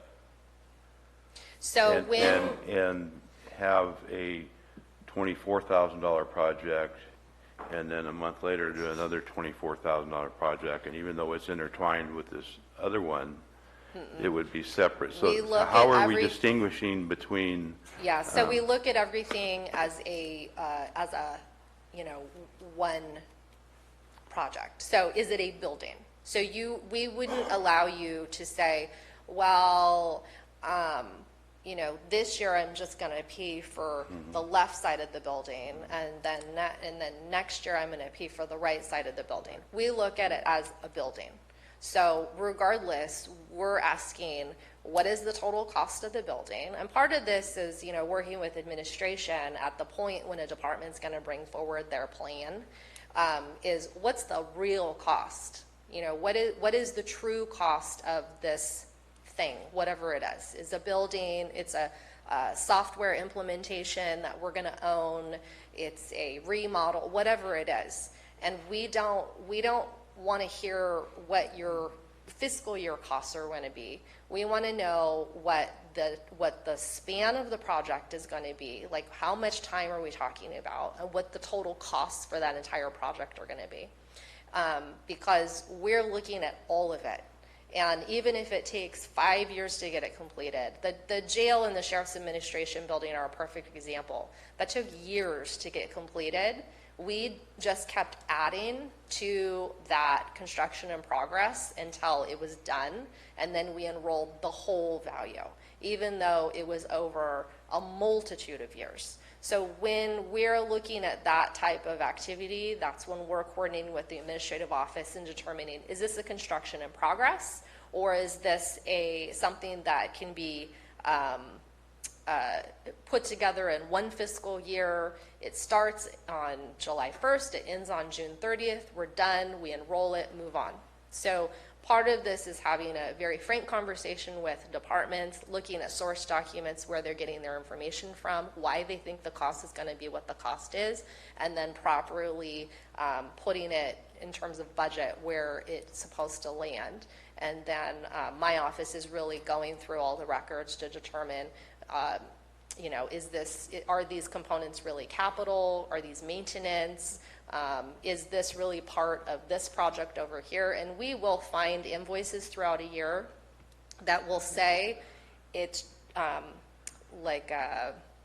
you know, oh, it's maintenance for this, it's just regular, don't worry about it Replace the stuff. carpet Yeah, or oh, yeah. it's fine. Yeah. And we will really kind of pull the layer off, and we'll go, oh, no. What that is related to this project over here, and so that should have been with this over here. So there is checks and balances there is on major this. checks and Okay, balances. We can't split it up and, okay. No. All right, that was my question. To people's dismay, yes. Thank you. And with that, I will move this item. Thank you. We have a motion by Supervisor Tofinelli, I'll second that. second by Supervisor Stopper. Already had public comment. All in favor? Aye. Aye. Opposed? Passes 5-0. Thank you. Number 18. Item 18 is from the Clerk of the Board of Supervisors to adopt the 2019 Board of Supervisors meeting calendar. So before you in your agenda packet is a proposed calendar for 2019. What is proposed is that we have meetings on the second Tuesday, the third Tuesday, and the fourth Tuesday of each month, with few exceptions. I would like to make a correction to the month of February in your packet, because it has indicated that the 3 meetings would be the 5th, the 12th, and the 19th, which is incorrect. It would be the 12th, the 19th, and the 26th. I just highlighted the wrong week, so that was the correction. The calendar would include scheduling or allowing for budget hearings the week of June 11th through June 14th. It would also, at this time, include only 2 meetings in the month of December, as the first, of course, December 24th is a county holiday, so that would have been the 4th Tuesday. And if we bumped to the first Tuesday of that month, that is the week of the CSAC conference. And we have, in the last couple of years, not held a meeting during that time. So that is what's before you. If you have any questions, I'd be happy to answer them.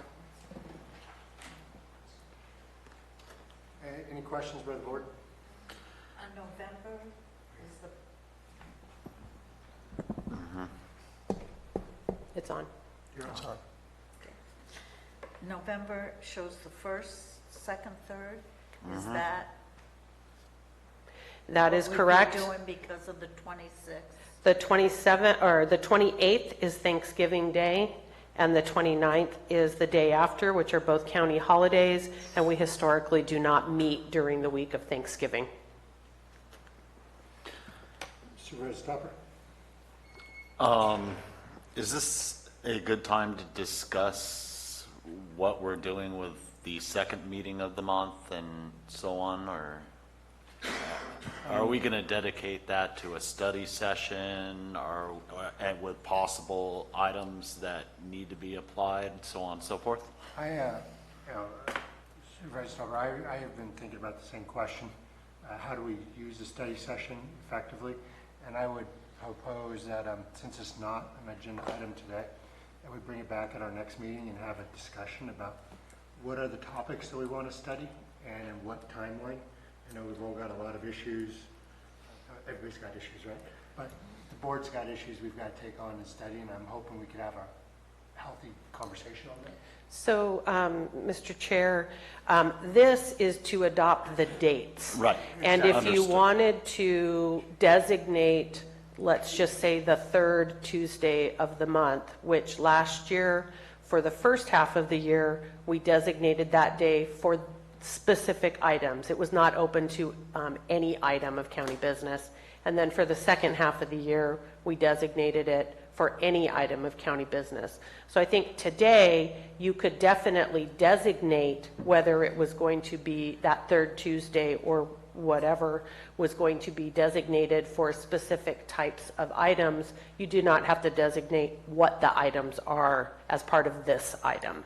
I would propose that we move forward with that second Tuesday for study session, and then I would really like to have an agenda item at our next meeting where we can sort of unpack what we want to study.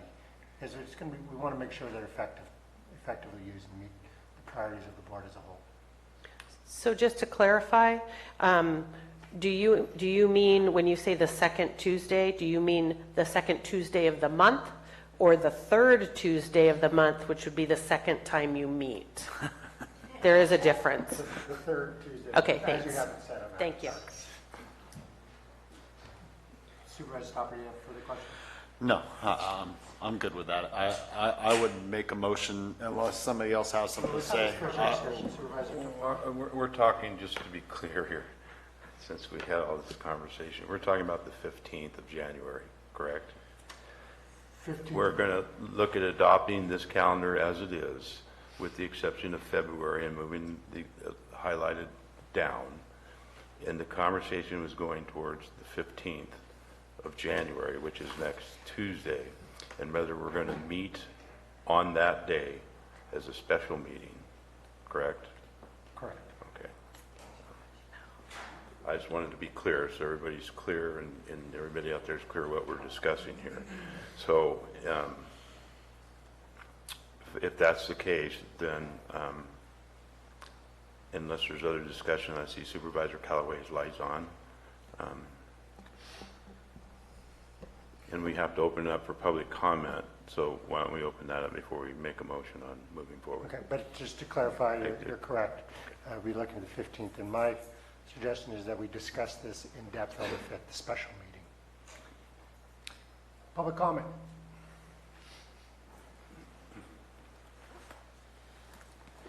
From what I can hear right now, these are all day meetings that you're putting on the calendar.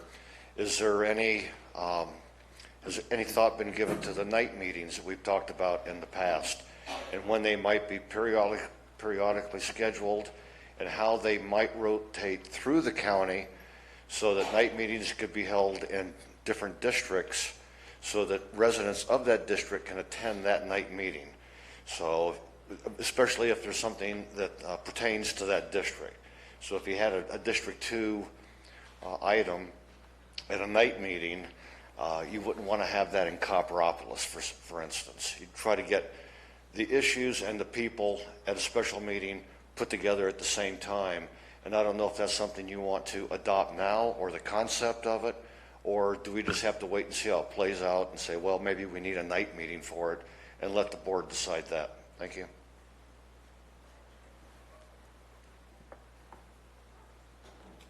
Happy New Year, everybody, and may we have a productive 2019. I back up what Bill says. We really, in our community, and I'm a volunteer for 3 organizations here, we all have jobs, we all have lives, and we need to have our evenings available to access you. You are our voice for what we want done. We need to have productivity. Productivity can be done at night. I know you guys have lives too, I understand that. But we as taxpayers and citizens here want to see what you guys are planning. And we can't always depend on our computers or our TVs. We would like to make it an open door policy that you guys do at least one night meeting a month if possible. I know that's hard, but that's just that's just my opinion. Thank you.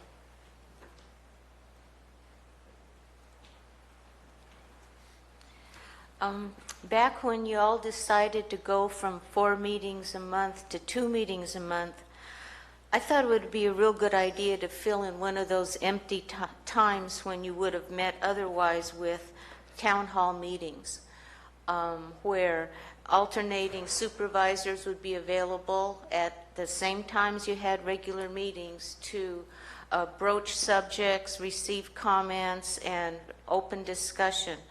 And that would be my suggestion once again also, that you make yourselves available to the public through a series of town hall meetings on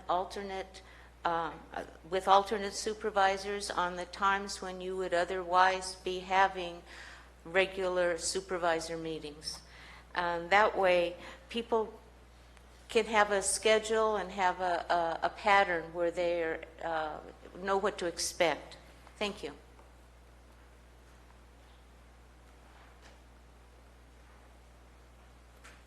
Good morning, Marty Crane. Welcome, welcome.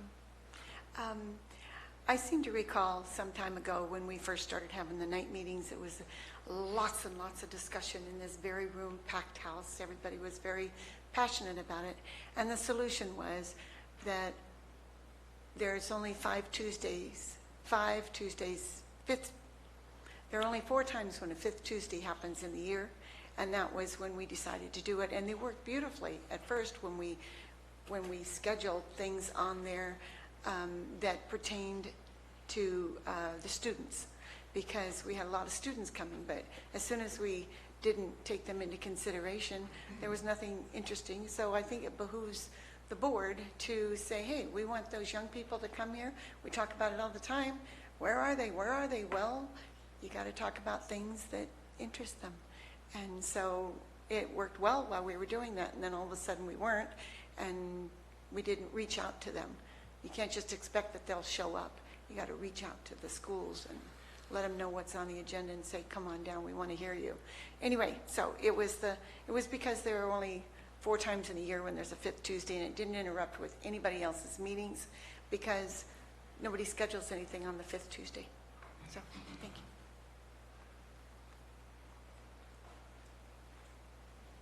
Terry McBride, District 2. I mentioned this before, and I hope that you'll consider this. On the agenda, it says general comments, don't quote me, pretty much if it doesn't pertain to what's going to be discussed on the agenda. We have a lot of working folk in this county. Like Terry Weatherby came in at 9 o'clock, and I guarantee you he drove back to work all day. And you have business owners that your decisions make a big impact on. And if you would consider allowing folks, and not to take advantage of it, of course, that most of us that have a little more time and are able to be here for the agenda items, respect this is for folks that are on a limited time to be able to speak their 3 minutes about something that is on the agenda, but they can't take the day off of work. And there's a lot of folks that are like that. And so I really would love, especially as things come up this year, I'm quite sure they will, that you allow those that simply cannot take the time off of work to be able to say their 3 minutes regarding the agenda. Because like I noticed Marita's sitting there and just writing away like crazy, thank you, because it means it matters what we're saying, that you will really consider doing that. I know it's kind of bending the rules, but I think you'll get more input from the locals and especially business folks. Thank you.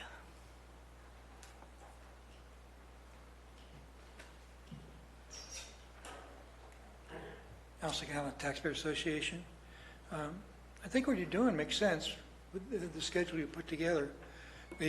Also, Bonnie made some good points about having special meetings or forums or which would pertain to a particular item of interest to perhaps citizens in one particular area or another, or on the county as a whole. But you've been doing that in the past, and it's worked pretty good.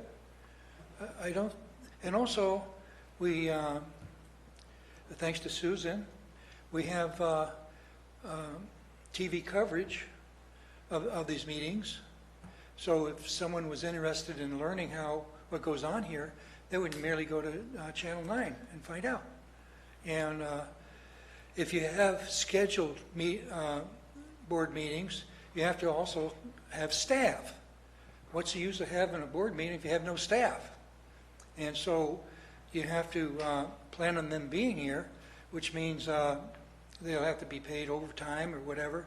And it may be that the subject of the meeting would be no different than it would be if you just had a regular meeting during the day. And so it sounds like a good idea to have meetings on in the evenings, especially for high school kids that could attend. But when you look at the practicalities of it, it doesn't really make sense. So we would recommend you follow the recommendations that you have before you. Thank you. Thank you. Seeing no further public comment, I'll close public comment. Bring it back to the board for further discussion. I just want to bring up something I learned at the recent New Supervisors Institute in CSAC. Is it's California law and mandated that we meet at 9 a.m. on Tuesdays, but we are allowed to do that other meeting during the evening. Typically, from my experience, because I have shown up to those meetings in the past when they did have them, attendance did drop off drastically. Any further discussion or a motion? Could I just make one comment for your consideration? That is, there was a comment made about rotating night meetings within the different districts of the county. We are unable to live stream from any place other than right here.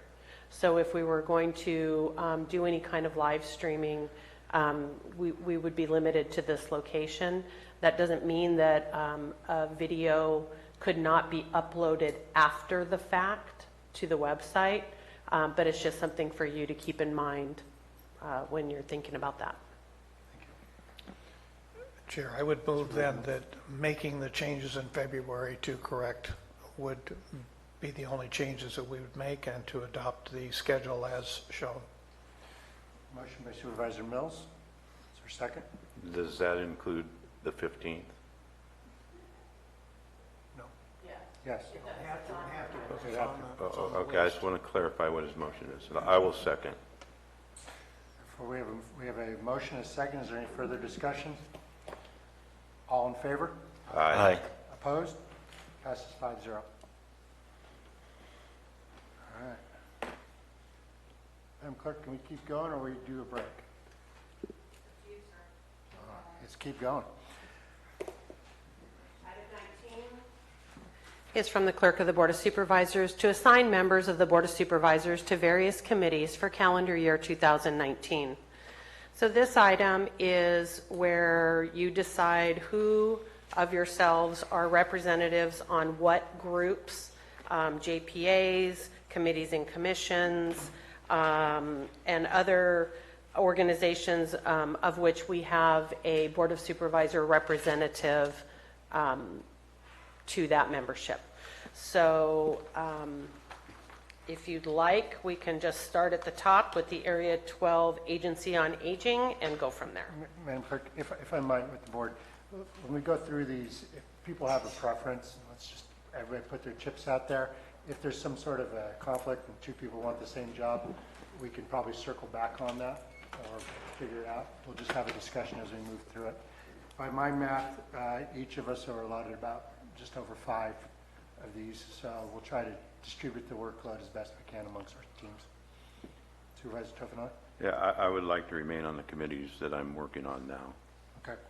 Well, do you want me to walk through this, or do you want to read through it? It doesn't matter. What we do need to make sure that we do is that in every instance there is a board representative. In some instances there are 2 board representatives, and in every instance there is an alternate. Okay. So, with your permission, Mr. Chair, I would like to echo that to stay on the committees that I'm on, there is a lot of work that's being accomplished by some of these committees, and I see some continuity that would be lost. Oh, I agree with you, gentlemen, and there are committees I want to stay on too, but let's go through them and let's see who else wants to get in there. If you could, for transparency purposes, as we go through each one, if you could just state, I currently serve on that and would like to continue, that would help us, the public, and it would help me to keep track better. Okay. So our first one is Agency 12 Aging, Area 12 Agency on Aging, JPA. I'll take it. All right. Anybody else want that? I'll go for the alternate. Okay. Anybody else? All right. Amador-McCalmy River Authority, I would like to stay, I'm on there now, I'd like to stay on there. Anybody else want to join? And I've been involved in it as well. I'd like to stay. Anybody else? I'm the alternate, and you guys both never missed a meeting apparently, so. But I'll remain as alternate. If somebody else would like to, that's fine, but if not, I'll stay as alternate. That work for everybody? So that would be that Supervisor Garamendi and Supervisor Mills are the representatives, and Supervisor Toffenelli is the alternate? Correct, yes. Thank you. Okay, Calaveras Public Power Agency, Supervisor Tofinelli's been the rep on there. I've been the alternate. And I would like to remain. I'll take the alternate. There are 2 reps for that one. Two reps. Are there 2 reps? No, there's not. There's 1. There's only 1. That was a typo on that. Sorry, my typo. Rita, that sounds great. I'll be the alternate. That's Tofinelli as the board rep and Callaway as the alternate. Central Sierra Economic Development District. Interest? That was led by Oliveira last year. What days do they meet on? How often do they meet? I'm not, I'm sorry, I think they meet monthly, and I'm not sure. All these are monthly. I show interest in repping for that if no one else is interested. Everybody okay? I'll be the alternate. All right. Stopper as the representative, Callaway as the alternate. Central Sierra Child Support Agency, JPA. That is I'll take it. Okay. Anybody else? Yeah, I'm on that. I'd like to stay on that. Okay. Who's your alternate? The alternate was Garamendi. Anybody interested in being the alternate or being one of the representatives? I am. You're on the board. You're the representative. So we You- got, Support Gary said he's on. No, there's 2. There's two. There's We got two supervisors on that committee that meet, and then there's an alternate. I'll take alternate if someone has interest in it. I do. Oh, no, you're the head honcho on the back. We're both. You got 2 head honchos. No, we got 2 head of honcho. You're both in. You guys are the team. Thank you. Children and Family First 5, I would love to stay on this committee if it's all right with you folks. It's a great group, and I honestly feel better after leaving that meeting than any others I go to. I'll alternate for you if that's okay with everyone else. Hey, we could share the love. There you go. Calaveras Mariposa Community Action Agency, JPA. That was Supervisor Mills and Supervisor Oliveira. There are 2 slots on there. Who has an interest? Plus an alternate. Plus an alternate. Must stay on there, Dennis, or? I can stay on there if there is no other interest. I do need an additional person. Right, anybody else? It does meet here in San Andreas. Occasionally, you have to go to Mariposa. And if nobody volunteers, we're going to circle back at the end and we're going to draft people. I like to see where I'm at, but I do have interest, but I don't want to overload myself too soon. All right, well, let's circle back on that one. That's all right. So Supervisor Mills and Madam Clerk will circle back. CSAC. I'd like to be the representative on CSAC. I would like to alternate that. I have interest in being the rep, but I would defer to Marita on that and alternate as long as we would consider, me being able to attend. Is there anybody else who has interest in that? All right. Marita and Ben, we'll probably have to have will it be adopted so we can send it on. Calaveras Council of Governments. I would like to stay on the committee. I would like to stay on too, and see that through. I showed interest for District 5 being on it. These 2 gentlemen have been doing it for 2 years now. Mm-hmm. I don't want to step on either gentleman's toes, but I would like to have the opportunity to represent District 5 through COG. So what about being the alternate? You want to be the alternate, or you want to, we could Start debate? to really get into Right. doing. That There would Take the get- alternate? I'll take the alternate, definitely. That way I can Next start my learning curve. There's a lot So to it's learn there. Tofinelli, Mills, and Stopper as the alternate. Got it. DIP Advisory Committee. I currently serve on that. Anybody else have interest in it? I'll be the alternate. Thank you. Okay. So that's Eastside San Joaquin GSA. I currently serve on that. We are coming to a conclusion in January 2020, so there's a lot of work that we've got to finish up this year. Our meeting is tomorrow morning. Would you like to be the alternate? Yeah, I show a lot of interest in everything they do, and I also my district also borders San Joaquin County, so I do show an interest over there also, but I'm getting a lot of alternates here. You'll learn. All right, so that works for you, Ben? You okay with being the alternate? Yeah, as long as they're okay taking the lead. Okay. Did you get that? Fish and Game Commission. I really enjoyed this, but as chairman, I have a lot more to take care of. I served on it before, but so if anybody has interest in it and wants to throw their shoulder in there, we're happy to help advise. It's very active. Well, it's changing, so we'll figure it out. Ben, you want to take it on? Sure, I'll take it on for you. All right. Are you interested in being the alternate? I'll be the alternate. All right. Hardwood Advisory Committee. Now, that meets once a year, That's an annual meeting? annual meeting. Everybody's hand goes up at once? Are they doing anything? Yes, we had a meeting in December. Or did you do anything? Yes. There's a complete report out from the various agencies that are involved. It spans a whole broad spectrum of public and private interests. We are, I have been working with the Ag Commissioner to propose a reorganization of members that will be coming to you in a meeting sometime in the near future. That is something I've been interested in for a while. There's a lot of stuff coming forward on the oak trees and everything else. So if you're not interested in it, Marita, I will step up to that. I guess for me, a committee needs to be productive, not just to have a list of committees on a resume or to have a supervisor show up. So, I mean, I remember when it started and how it started and why it started. I didn't know, Dennis said there's still a need. Hey, I'm in, but So I just thought I'd ask. at this point, it does have two reps with an alternate. I've been one of the representatives. You got it on. I have been one of the representatives on the committee. However, there's others that have interest in it. I'll certainly become an alternate. Ben wants to be on it and with you, and then I'll be an alternate. That's Does that work for acceptable. everybody? That's fine. Thank you. Good. Oh, IHS Advisory Committee. It's an ex officio member, so it's non-voting. Everybody at once?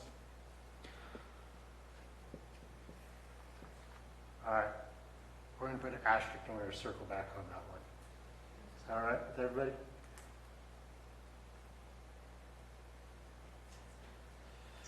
Law and Library Trustee. So just if I could interject on this one, this position for a Board of Supervisors representative can be a Board of Supervisors member, or it can be a representative designated by the Board of Supervisors. This last year, it was a member designated by the Board of Supervisors. So that's up to you. Any staff member? No, a member of the public. Has this person showed interest in continuing? Well, all of the terms expired on December 31st, and one member has reapplied. So not that one. Having served several times on it, I don't know where it is now. I mean, maybe council could. It was sort of floundering, and the whole law library scenario has changed. Generally, the representative has been, historically, the representative has been the chair, and then the alternate is the vice chair.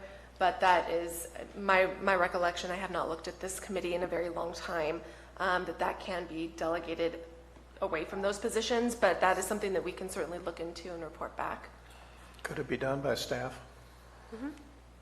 I know that the board has previously appointed somebody else from my office to sit on this commission before, not as the chair or as the representative of the board, but as a member of the trustee, or that is actually a trustee of the committee. Are they still doing that? I believe so.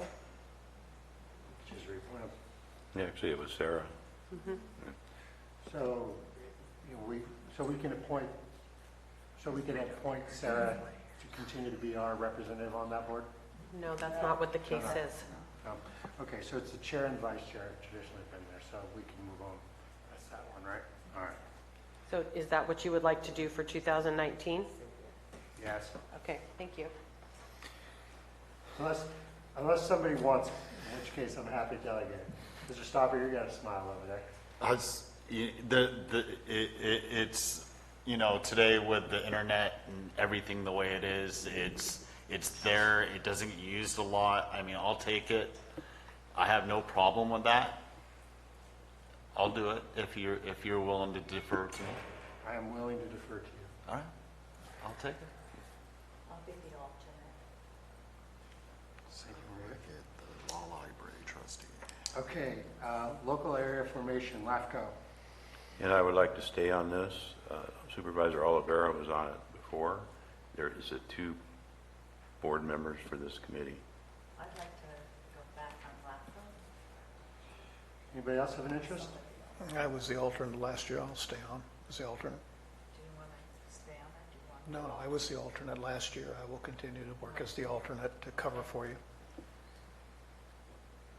All right, so we got Supervisor Callaway, Supervisor Toffanelli, and Supervisor Mills as the alternate. Mental Health Board, I would like to stick with this group. I've had a good 2 years working with them, and I find the content interesting. Anybody else? Thank you. You need an alternate for it. Oh, we need an alternate. Anybody want an alternate on this? It's a good group. Okay. McCalmy River Association. I represent the majority of the McCalmy River in the county. I would like to stay on. This isn't UMRA, so I'm not sure is this the one, Diane, that's not active? No, they meet quarterly. We have a meeting on Friday. You do? Okay. Because there was, okay. This is not UMRA. No. No. Okay. It's not a heavy lift, but it's interesting. Motherlode Judge. Wait, so we need an alternate? Alternate to McCalmy River Association. There you got a little piece of that river. Sure, we had Mills. If he's not interested, I'll go. Dennis? If you would prefer to do it, That's fine. I'll do it. Okay. Motherlode Job Training Agency, JPA. I'm interested in that if no one else is. Does that work for everybody? All right. We need an alternate. We need an alternate for it? I'll be an alternate for it. Thank you. I've been on it before. Mountain Counties Water Resources Agency. I've been on it. I would like to continue to serve. I show interest in that arena. So we got Ben, Supervisor Stopper, and Supervisor Mills both interested in it. Shall we asterisk it and circle back? If you guys want to talk about the pluses and minuses of it? You want to work it out? All right. There's a lot going on. We'll circle back on that one. Mountain Valley Emergency Medical Services, JPA. I would like to remain on that. There's a contract coming up shortly in the next year and a half for ambulance service here, and we've been working on RFP on that. I'm very involved in it, so I would like to at least see that through. And I would like to continue. I think I'm the alternate on that. Okay. So I'd like to Anybody else continue. have interest in being the alternate or running? Okay, so Supervisor Tofinelli, Mountain Valley Emergency Medical Services, and Mills as the alternate. NACO. Could I interject and give a little bit of information on this one? NACO, yeah. Okay, so the NACO representative is a new representative for us in the last 3 years. We are members of NACO through Health and Human Services. They provide, I believe, some kind of dental benefits program that we administer and that kind of thing. However, we are not required by NACO to have a Board of Supervisor representative on that board. They have an annual conference. It's national, so in the last few years, it's always been out of state. There are quite a bit of costs associated with that attendance. So just putting it out there. Yeah.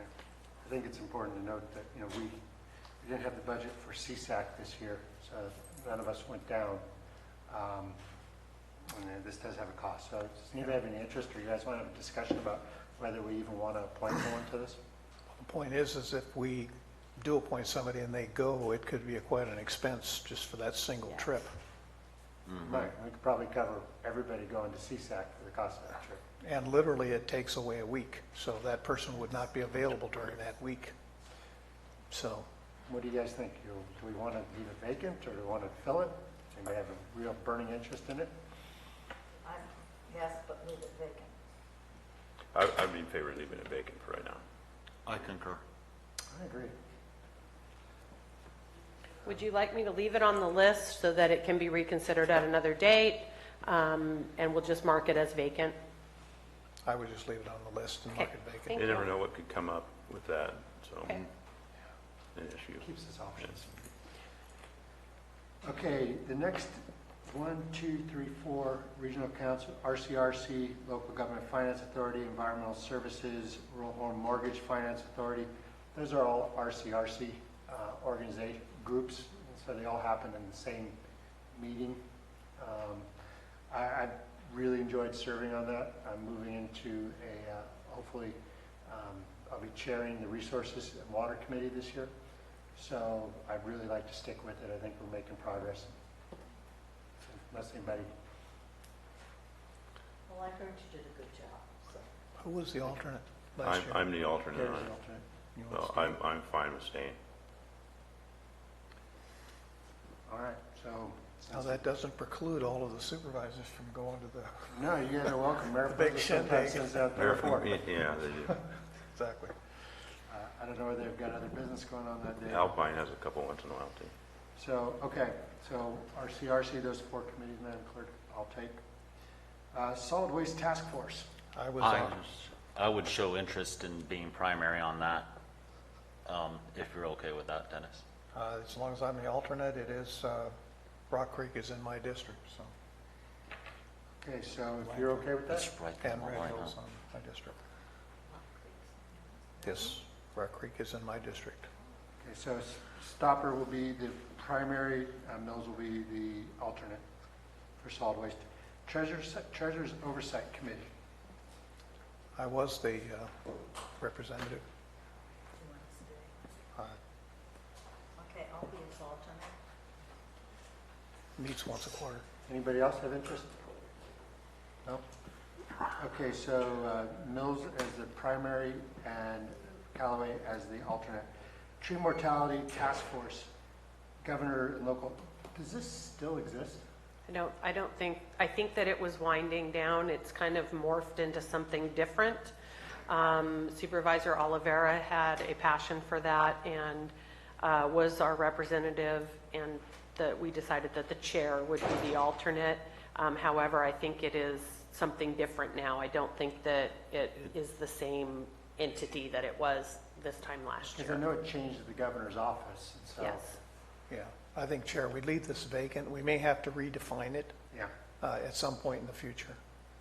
Is everybody okay with that? That's fine. There's not really much county representation the way it's morphed into right now, so. From what I understand, a lot of the money's not there anymore also, so. Well, let's leave it vacant for now. Okay, And can do circle that. back. UC Cooperative Extension Advisory Council, looks like it's the chair and vice chair traditionally. Okay. I was just curious what that entails. Never attended a single meeting Yeah. Okay. last year. None, zero. I'll double check with Scott Oneto that, that it is still in existence and what the expectation is. We can always come back at a future meeting and make an appointment if necessary, if you'd like, or you can make an appointment now. Yeah, I'm probably fine with it staying chair and vice chair, but I am curious, is it dealing with our money we're paying Delta for Mountain House that we aren't able to have a no, it doesn't deal with anything like The that. UC Cooperative is really involved with ag, the farm advisor, 4-H, those things Okay. are under that umbrella. So let's Understood. keep it That's as- fair. Let's That's just better. keep it as chair and vice chair. That's why I was asking. Work. And I'll check with Scott. Okay, I'm Ron. I'm the current board rep. I would like to stay on as board rep. Supervisor Mills is the alternate. Is there anybody else interested in being the board rep? And they're doing a lot of great things. Very active. How about the? You know, I have a passion for the water thing also, but again, you know, if you guys are good with doing that, Jack, you're on the McCall. I just have family that live on it now. And Would you rather be the alternate there, and then I'll take Mountain Counties as a primary, and you can be alternate for that? I think that would be a decent trade-off. And the other one, would you be willing to let me be the alternate on with you also, so that I could hit the learning curve? Sure. You guys want to both be alternates? I don't think. No. He- We're making he was- a deal here. He's buying me for the other position also, so I'll take alternate for that, and then we just resolved the other issue on the other one that we bypassed earlier. He will take primary, and I'll take alternate on that. Which Okay, one? so we'll get back to that one. Let's County. take care of Yeah, we this get one that. first. Okay, so you got Garamendi and Stopper. Stopper Okay. for this. Which one did you We're guys? going back to Calaveras Mariposa Community Action Agency is the first.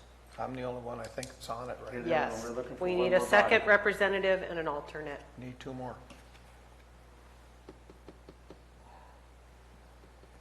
Which, let me ask really quick, just, I don't want to jump ahead, but which did you guys just resolve? Mountain Counties.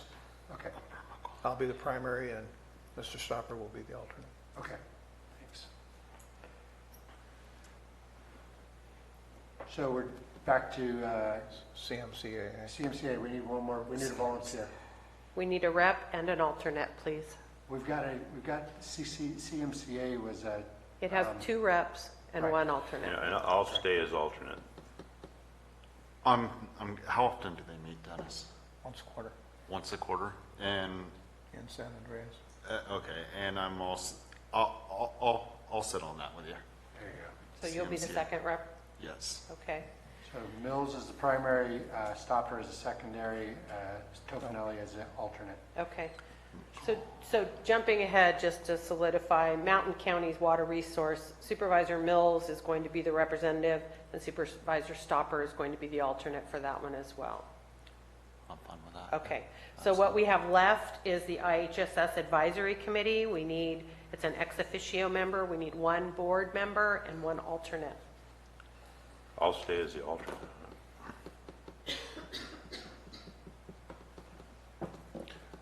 Who's got the least on the list? Jack was the lead.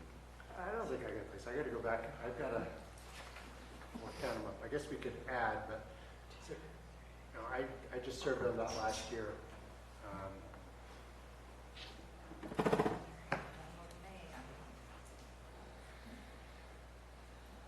I show that Supervisor Callaway has 3 primary designations.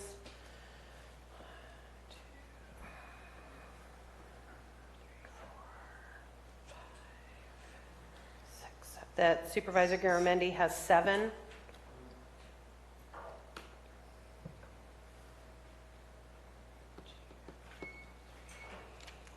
That Supervisor Tofinelli has 3. No, 4, 5, I'm sorry. He has 5, I'm sorry about that. And we'll add 1 more. Supervisor Callaway has an additional, so that's 4. And Supervisor Mills.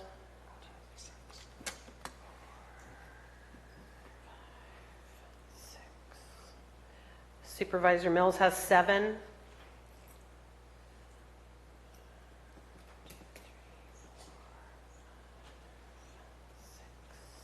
And Supervisor Stopper has 6.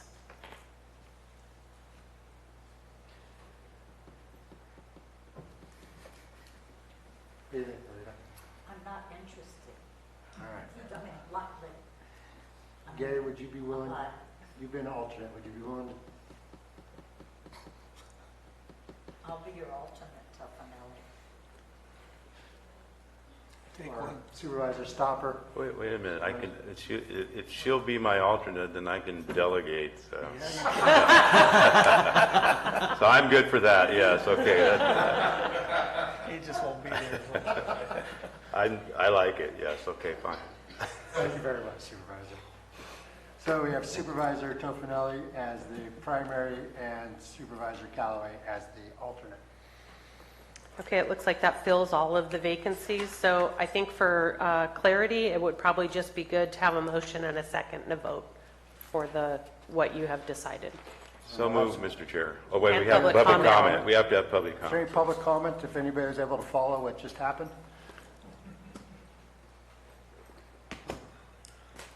Marty Crane, Secretary for the In-Home Supportive Services Advisory Committee. Serving the most fragile and citizens, residents in our community in need of help. And there's zero interest in our board. I'm not very a true disappointed. statement. Well, I mean, it feels like there is zero interest from our board because this is the only committee that no one wanted anything to do with. You have an opportunity to be a hero. This committee is not what it used to be. It is evolving. It is a group of citizens who are really, really working hard to develop the committee. It took a couple of years to actually build a committee. And now, anyway, so please, thank you. And I appreciated what you said earlier, Marita, about these committees aren't just where a board member shows up and just puts in signs in. You have to be engaged and stuff. So being an alternate, I think, means you have to show up at least some of the time. You know, not just when the other person, the regular can't show up. So anyway, thank you, and we'll bring you up to speed. Thank you.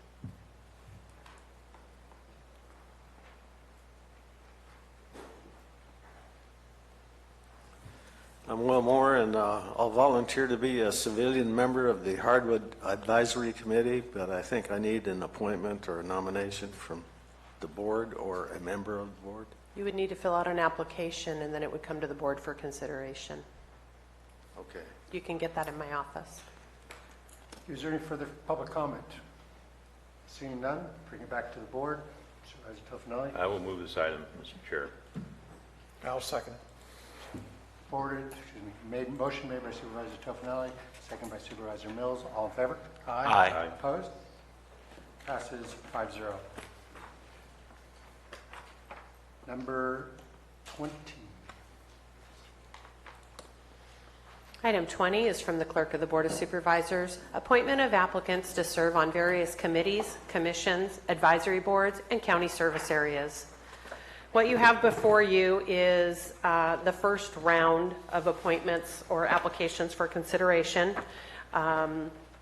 Generally, we take them all together under one vote. I don't know if, because this is a time when we have quite a few, if you would like to break them out and just take a motion on each. It might make it cleaner because there are some vacancies that have multiple applications. So, Madam Clerk, you're suggesting that we break these out? Yeah, I in think pieces? it's really the best way. Or if you'd like to just we can go through the list, you can make recommendations, and then we can do one vote overall at the end. Yeah, let's go through the list. Just like we just did. Yeah, exactly. Okay, thank you. You could read this one, though. I will be happy to do that. So the first group that we have applications for is the Agricultural Advisory Committee. We have one vacancy for a term expiring 12/31/21 for a District 4 representative, and we have one application from Mindy Rasmussen, who has previously and currently served. Is there any comments or? I just thank Ms. Rasmussen for taking the time to serve in the past and desiring to serve again. Okay. The second is for the Air Pollution Control Hearing Board. We have one vacancy for a term expiring 12/31/2021 for a general public member, number 1, and an application from Bud Hoekstra. Madam Clerk, I believe that there was a recruitment going on, and I didn't know whether we want to move ahead quickly. Do you want to say anything about that, Brad? I'm not sure I'm up to date on where we are. Yeah, I believe we've got 3 vacancies, 2 public and 1 attorney vacancies, and so we really would appreciate if we had the opportunity to do a recruitment and then come back with recommendations. With a full slate? Yeah. Okay. I would agree, Chair, because there are special requirements to be even on this board, that we allow that recruitment to go forward. Is there any pressing issue that would make this something we have to deal with right now, or is this something we could postpone? No, sir. Thank you. That work for everybody? Yeah. That's fine. Okay, the next is for the Area 12 Agency on Aging Advisory Council. One vacancy for a term expiring 12/31/2021 for member number 2. We have one application from Janet Clark, who is currently serving and has served for, I believe, several years. No problem. Okay, and just as a note, these are not the only vacancies. These are just the ones that we have received applications for so that we can hopefully take action. Okay, so next we have the Fish and Game Commission. The Fish and Game Commission was recently, at the end of this last year, reorganized by the Board of Supervisors upon the recommendation of the Commission last year and the clerk. They previously had 2 representatives from each district and had difficulty making a quorum on several occasions. And so their new membership is 1 representative from each district and 2 members at large.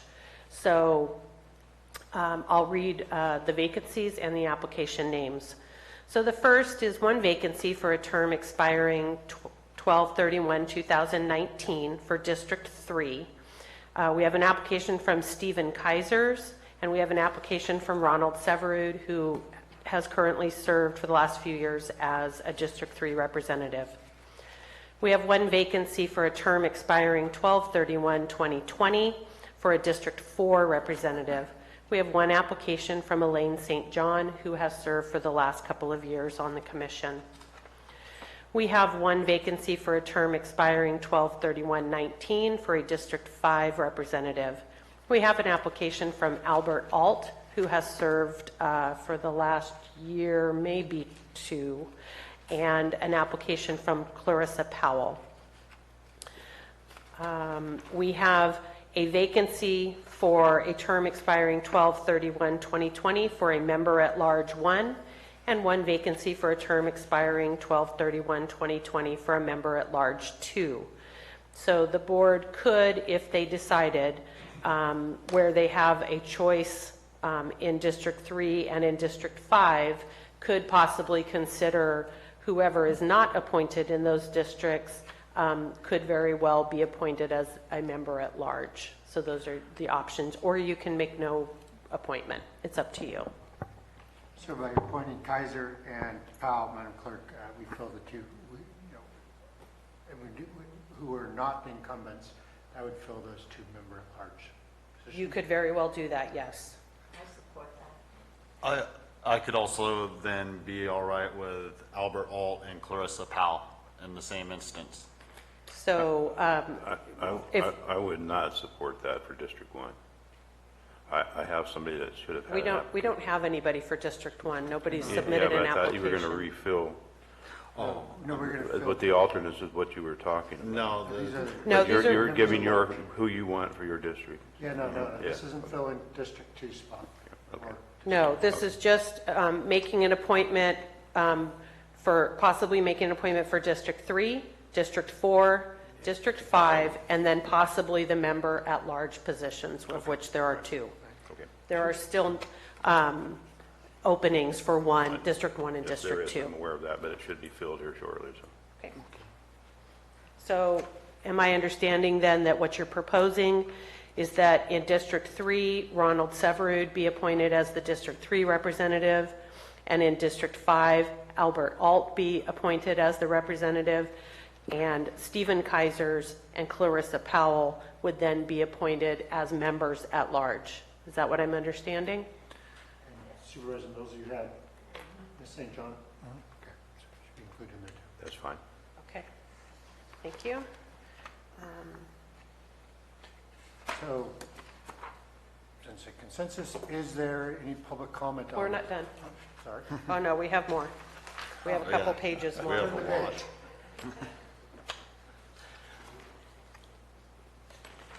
Okay, so the next is for the IHSS Advisory Committee.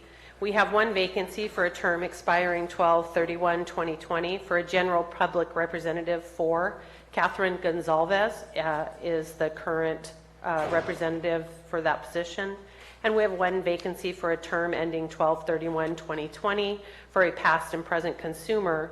Diane Van Overloop McNown is currently serving and I believe has served for a number of years.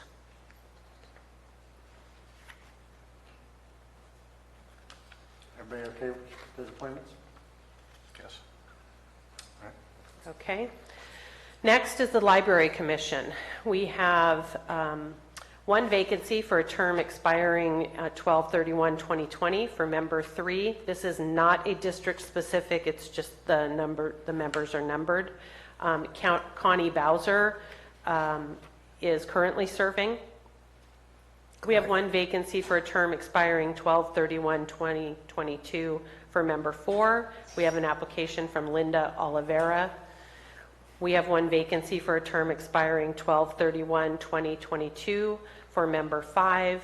We have an application from Sheila Neal, who is currently serving. We have one vacancy for a term expiring 12/31/2022 for member 7, and we have an application from Kathleen Copeland, who is currently serving. For everybody? Supervisor Mills? Yeah, I'm glad to see Ms. Oliveira is willing to make the application. Okay, the next is for the Murphy Cemetery District. There's one vacancy for an unexpired term ending 12/31/2022 for member 4. We have Karen, I don't know how to pronounce her last name, I'm very sorry.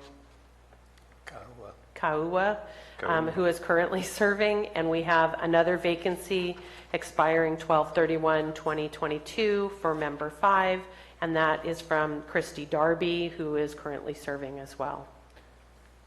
Now, Ms. Darby, if she moves to Vallecito, would that make a... These are not. It would make a difference. No, Murphy Cemetery District, you must live within the Murphy Cemetery District boundaries. I'll remind her. I'm very close to her, so... Okay.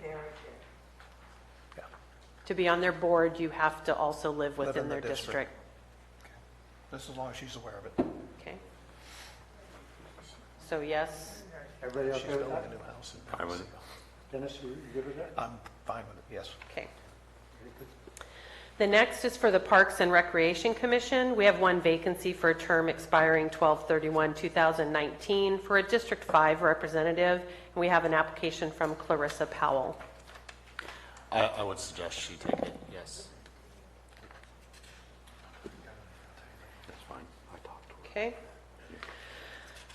The next is for the Planning Commission. So all positions on the Planning Commission have expired. They do have a meeting the day after tomorrow, so it would behoove... Oh, okay. Anyway, There's one vacancy for a term expiring, well, they all expire 12/31/2020. District 1 representative, we have an application from F. Joseph Bocelli Jr., who is currently serving as a planning commissioner. I'm fine with him. Okay. We have one vacancy for a term for the District 2 representative. We have an application from Timothy Laddish, who is currently serving. Stay with that. We have one vacancy for a term for the District 3 representative. We have two applications, one from Lisa Muterdes, who has currently served as a planning commissioner, and one from Michelle Plotnick, who previously served as a planning commissioner. I would like Michelle Plotnick. We have one vacancy for a District 4 representative, and we have an application from Kelly Wooster, who has been serving as the planning commissioner for that district. I'm very pleased that he's in the room today, and I'm appreciative that he's willing to continue to serve. Great. And then we have one vacancy for a District 5 representative, of which we have two applications, one from Brett Henderson and one from Clarissa Powell. I would like for Brett Henderson for that position, and thank you for showing up today, Brett. Okay. On the Prevent Child Abuse Council, we have 4 vacancies for terms expiring 12/31/2020. The Prevent Child Abuse Council makes a recommendation for the following 3 applications. One for Julie Hall, who is currently serving, one for Karina Lindblom, and one from Christina Smith.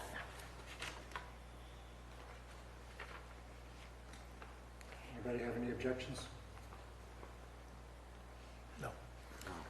Okay, we're getting close to the end.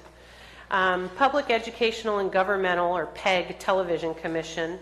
We have one vacancy for a term expiring 12/31/2020 for a District 1 representative. We have an application from Cliff Edson. We have one vacancy for a term expiring 12/31/2022 for a District 4 representative, and we have an application from Alvin Brolio, who is currently serving. We have one vacancy for a term expiring 12/31/2020 for a District 5 representative. We have an application from Ples Hill, who is currently serving. And we have one vacancy for a term expiring 12/31/2022 for a representative of the County Administrative Office. And we have an application from Krista Von Latta. These are district appointments. They are.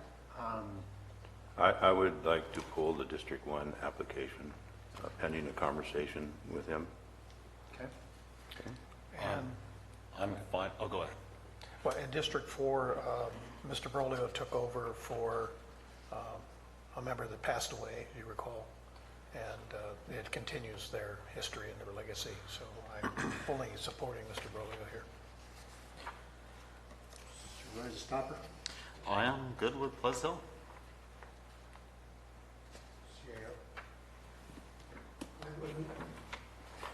Krista Von Latta, I assume. Not pushing hard enough. Yes, There it's you on. go. Now it's off. Now it's off. There it is. I'm sorry, I wasn't aware that Kristen had made this application. I would like to talk to her before you appoint her. Okay, so we'll pull her. So we're pulling Mr. Edson and Mr. Von Latta, Ms. Von Latta. Okay.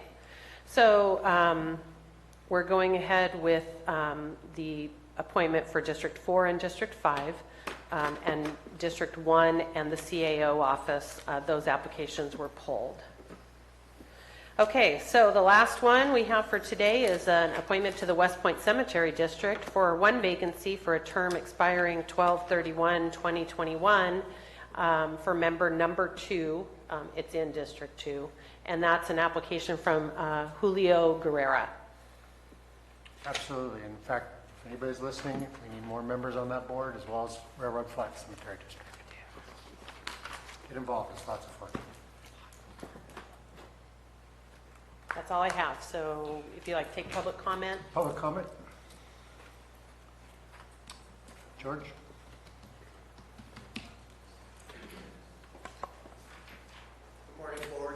George Fry. I got here late this morning. I overslept. I can't believe I did that, especially on the day that we have two new supervisors.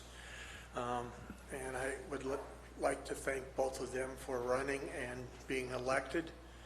I would like to thank whoever was George, had this item. what? This item. Oh, 234. No, the appointments for boards. Oh, I'm sorry. I thought we were public It's all right. comment. Did somebody say public comment? It was public comment related to this On item. this item. I'm sorry. Oh, okay. Any other public comment on this item? Seeing none, I'll bring it back to the board. Further discussion, questions? No, simply to make a motion to approve with the two removed. That would be Ms. Stress and Ms. Von Lotta. I'll second. We have a motion by Supervisor Mills, a second by Supervisor Tofinelli. All in favor? Aye. Aye. Opposed? Passes 5-0. Thank you. Didn't say anything.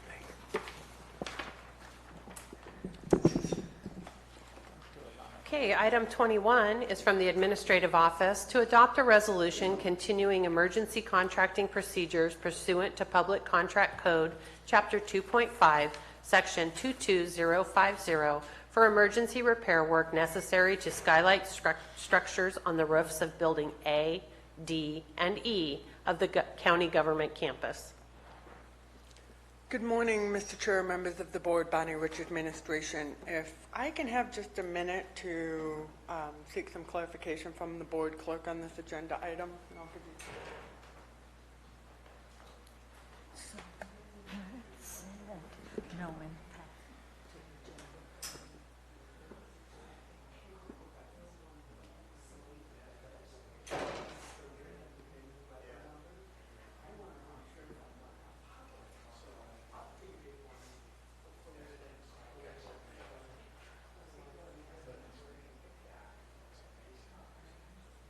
So where do you want to meet? Can you do afternoon later in the evening? Tonight? No, I could do tonight also. No. Yeah, I could probably do later in the afternoon, say 4 o'clock or 3, 4 o'clock. What time, does that work for you? Yeah. I gotta hit my calendar because I'm scheduling a lot of stuff for right now, but, let's see, right now, I have Friday open, I have today open later on.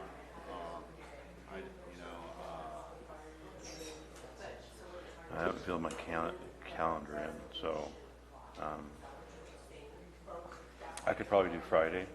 Okay. I could do Friday at 4 o'clock at Common Ground or Yeah, I'm fine with that, either or, or if you want to barbershop.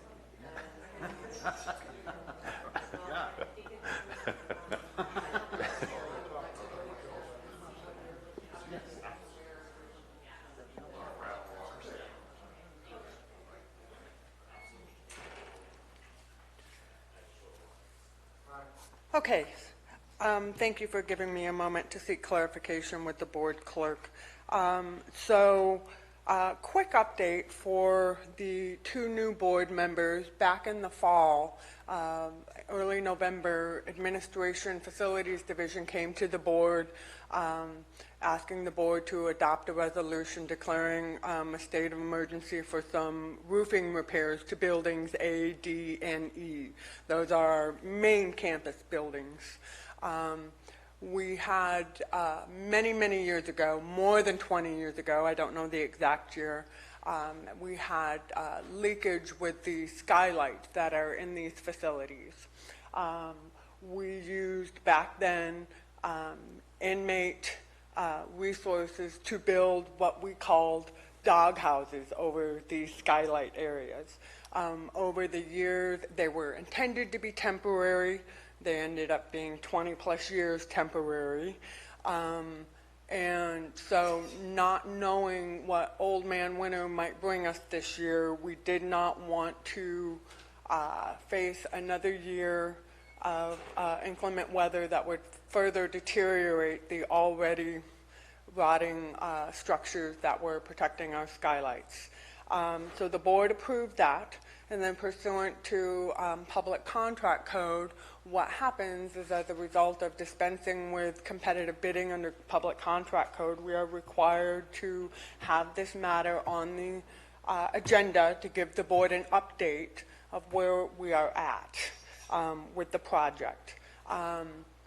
Before the holidays, I informed the board that we had, so we selected a contractor, Alcio Roofing Company out of Jackson, and we approached this, it was a two-phased approach. First phase was to repair the skylight structures, and then the second phase was to put a temporary seal coating on the remainder of the roof. While we looked at working with our contracted architect to prepare plans and specifications for pulling off the remainder of the existing roof and replacing. After careful review and working with our facilities manager, Patrick Martin, and our contracted project manager, Thomas Construction Company, we determined that it was a more economical and feasible solution rather than to tear off the remaining pitch areas of the roof, is to repair any further dry rot on the exterior downspout areas, and then do a permanent seal coating that would last another 10 to 15 years. So phase one has been complete. The skylight structures have been repaired. All the work has been done for A, D, and E. And now phase two will result in the seal coating. However, we really can't engage that work until we have better weather and the weather remains a warmer, steady temperature in order for that material to cure. However, we are working with the contractor to evaluate the flat areas and the downspout areas for any excessive rotting so that we can issue any necessary change orders for that work. What I want to give to the board today is an update on what we have paid for the project total to date. And then copies for the public as well. So, as you can see, for project management costs, we have paid a little over $3,400. We have paid $9,200 for our architectural plans and specifications. Phase one, the skylight roof covering repairs, less than 5% retention, $95,725. We had to engage an electrical contractor to do some disconnect and reconnect while we worked on those structures, a little more than $7,500. And then when we issued the first change order under phase one, the board will recall that as we started peeling back the layers, we realized that the plywood that was used to create those doghouse structures were not of the appropriate thickness per code, nor did it meet the specs for replacement. So we, rather than realize a contractor markup on the material, we purchased the material to meet the architect specs for the replacement of the plywood on those structures. So we paid a little $4,300 and some change there. So to date, on this project, out of a $825,000 budget available, we have spent $120,328.46. And for the two new supervisors, the phase two, the contractor costs are just under $90,000. I believe it's about $88,000 for phase two, but we are expecting a change order because we are expecting some dry rot repairs on the flat areas of the roof after the pitch, where the pitch ends. Any questions from the board? Yes, Chair, I do. Please. My condolences to the city of Chicago. Thank you, Supervisor Mills. As you know, a Packer fan. Anyway, the point is that there are only two phases involved in this emergency declaration, Only 2 phases? For this particular project, yes, there are 2 phases.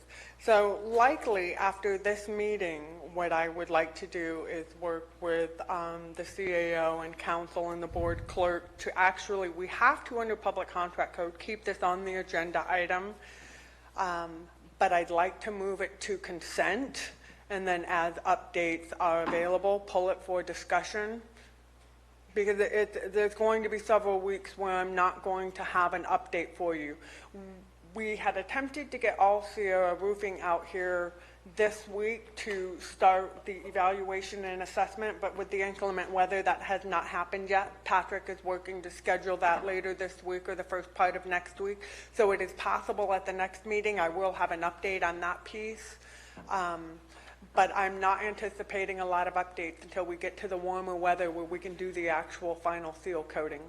I would consider asking the board to move this to consent with updates that you might be able to put within the consent item itself. And if there's further discussion that it needs to have some depth, then it'd be up to the chair to decide whether or not to bring it over to consent.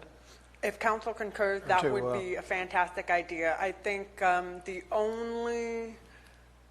Well, we can deal with it at that time. I'm not sure about the notice of completion. We may have to discuss that, but that's at the very end. Yeah, that would actually be an agendized item, but the rest of it is literally just keep us aware of your progress. Absolutely. Any other questions from the board? Okay. Seeing none, any public comment?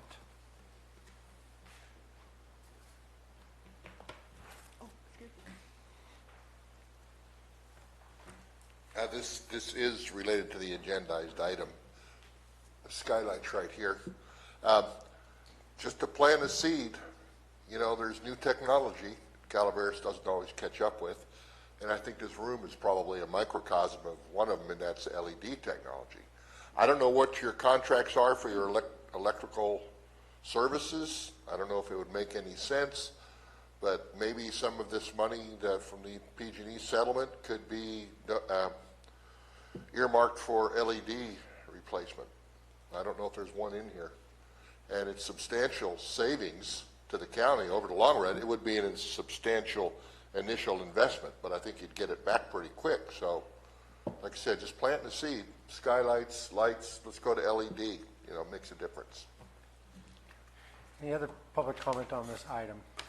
Seeing none, I'll bring it back to the board. Is there further discussion or a motion? I'll move the item, Mr. Chair. Moved by Supervisor Tofinelli. Is there a second? I'll second it. Seconded by Supervisor Stopper. All in favor? Aye. Opposed? Passes 5-0.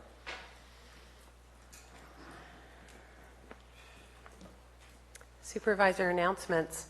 In compliance with AB 1234, chaptered as Government Code Section 53232.3D, board members shall provide brief reports on meetings they attended at the expense of the local agency at the next regular meeting of the legislative body.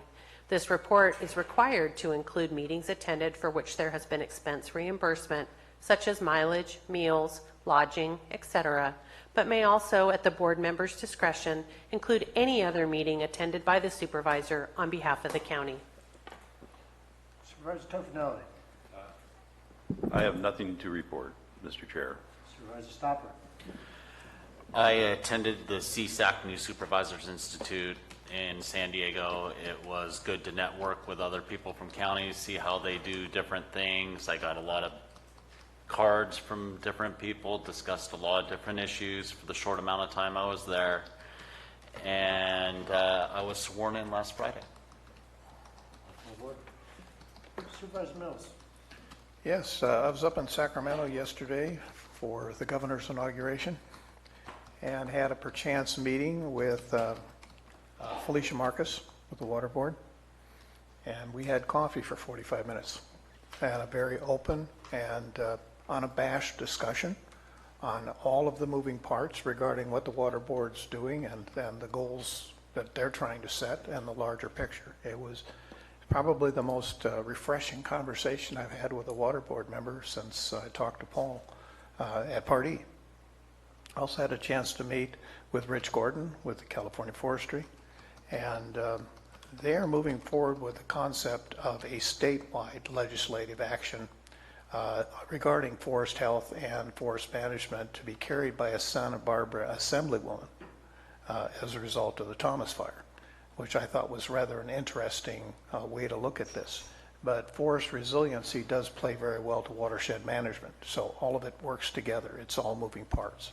And how do we engage the federal government? So this is where we bring Congressman Malfa, Congressman McClintock, and their staff also into this conversation so that we can, in essence, craft legislation. One of the things that they made very clear was that the state has money necessary to do what they think they need to do, but the federal government really isn't ready to do a lot.